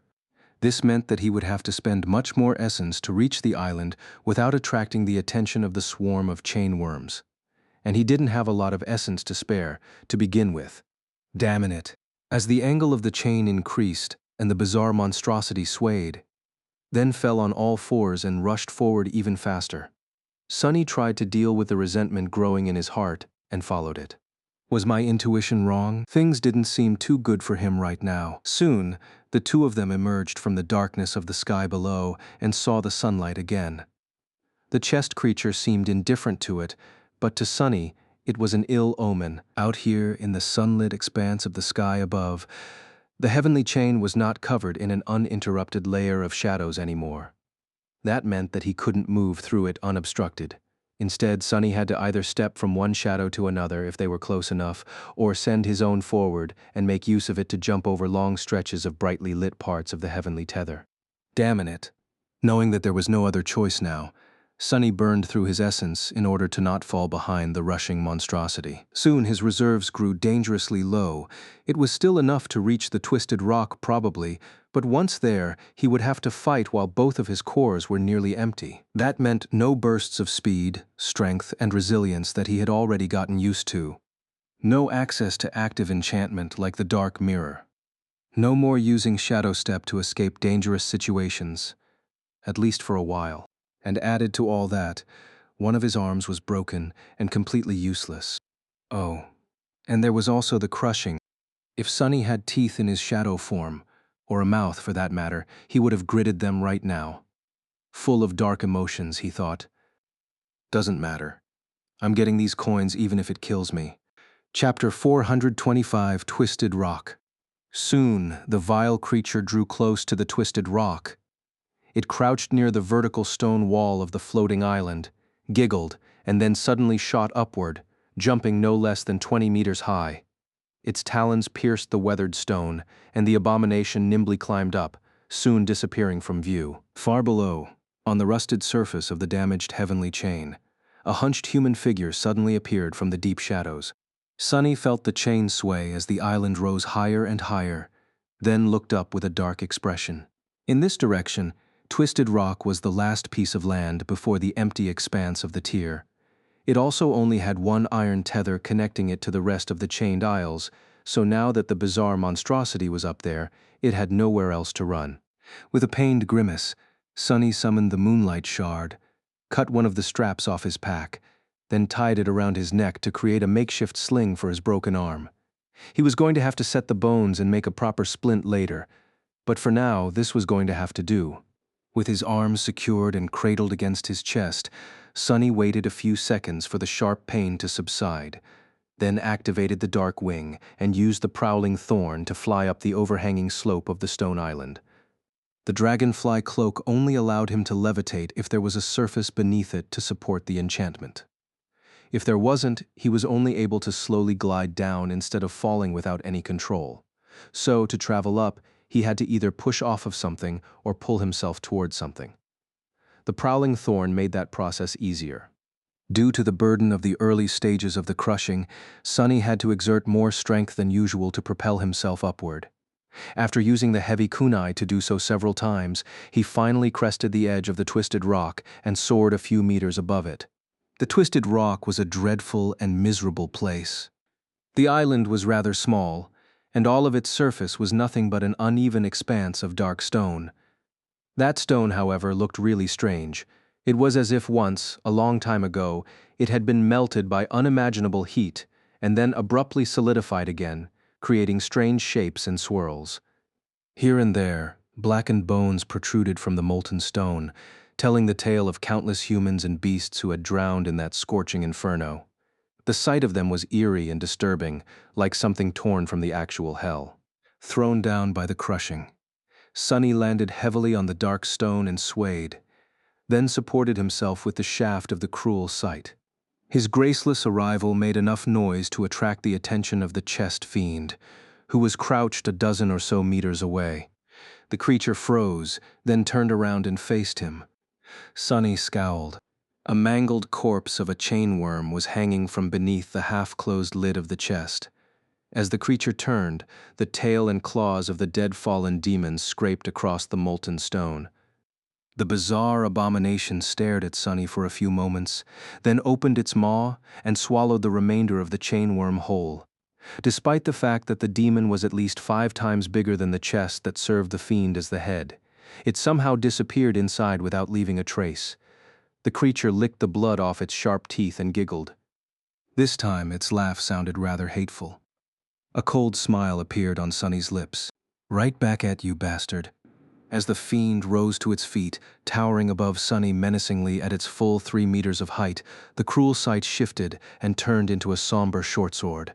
Its silver blade gleamed, seemingly absorbing the bright sunlight. The heavenly chain rattled below, and as its rusted links scraped against each other, the twisted rock continued to ascend. The smile disappeared from Sunny's face. Staring at the gluttonous abomination, he couldn't help but feel a bit of fear.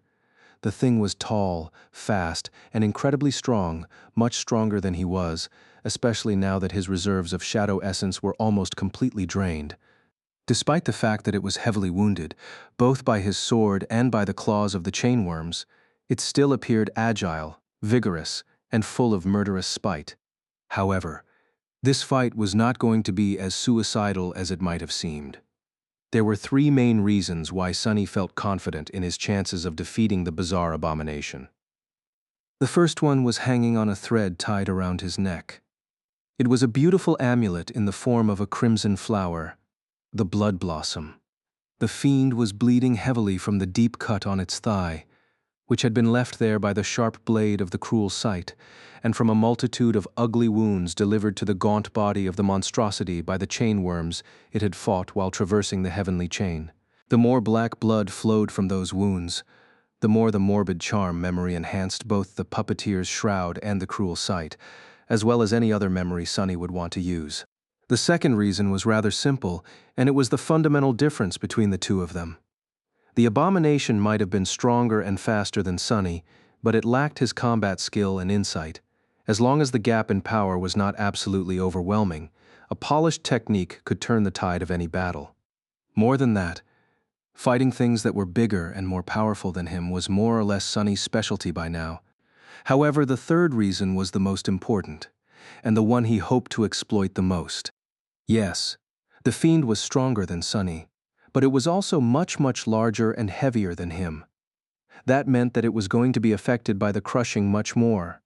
No matter how bad it was going to get for Sunny, it was going to be many times worse for the towering abomination. Out here on the chained isles, being small and lithe was sometimes a great advantage, feeling the burden of the crushing pressing down on him more and more. Sunny raised his sword and aimed it at the bizarre fiend. "Let's see which one of us is going to break first."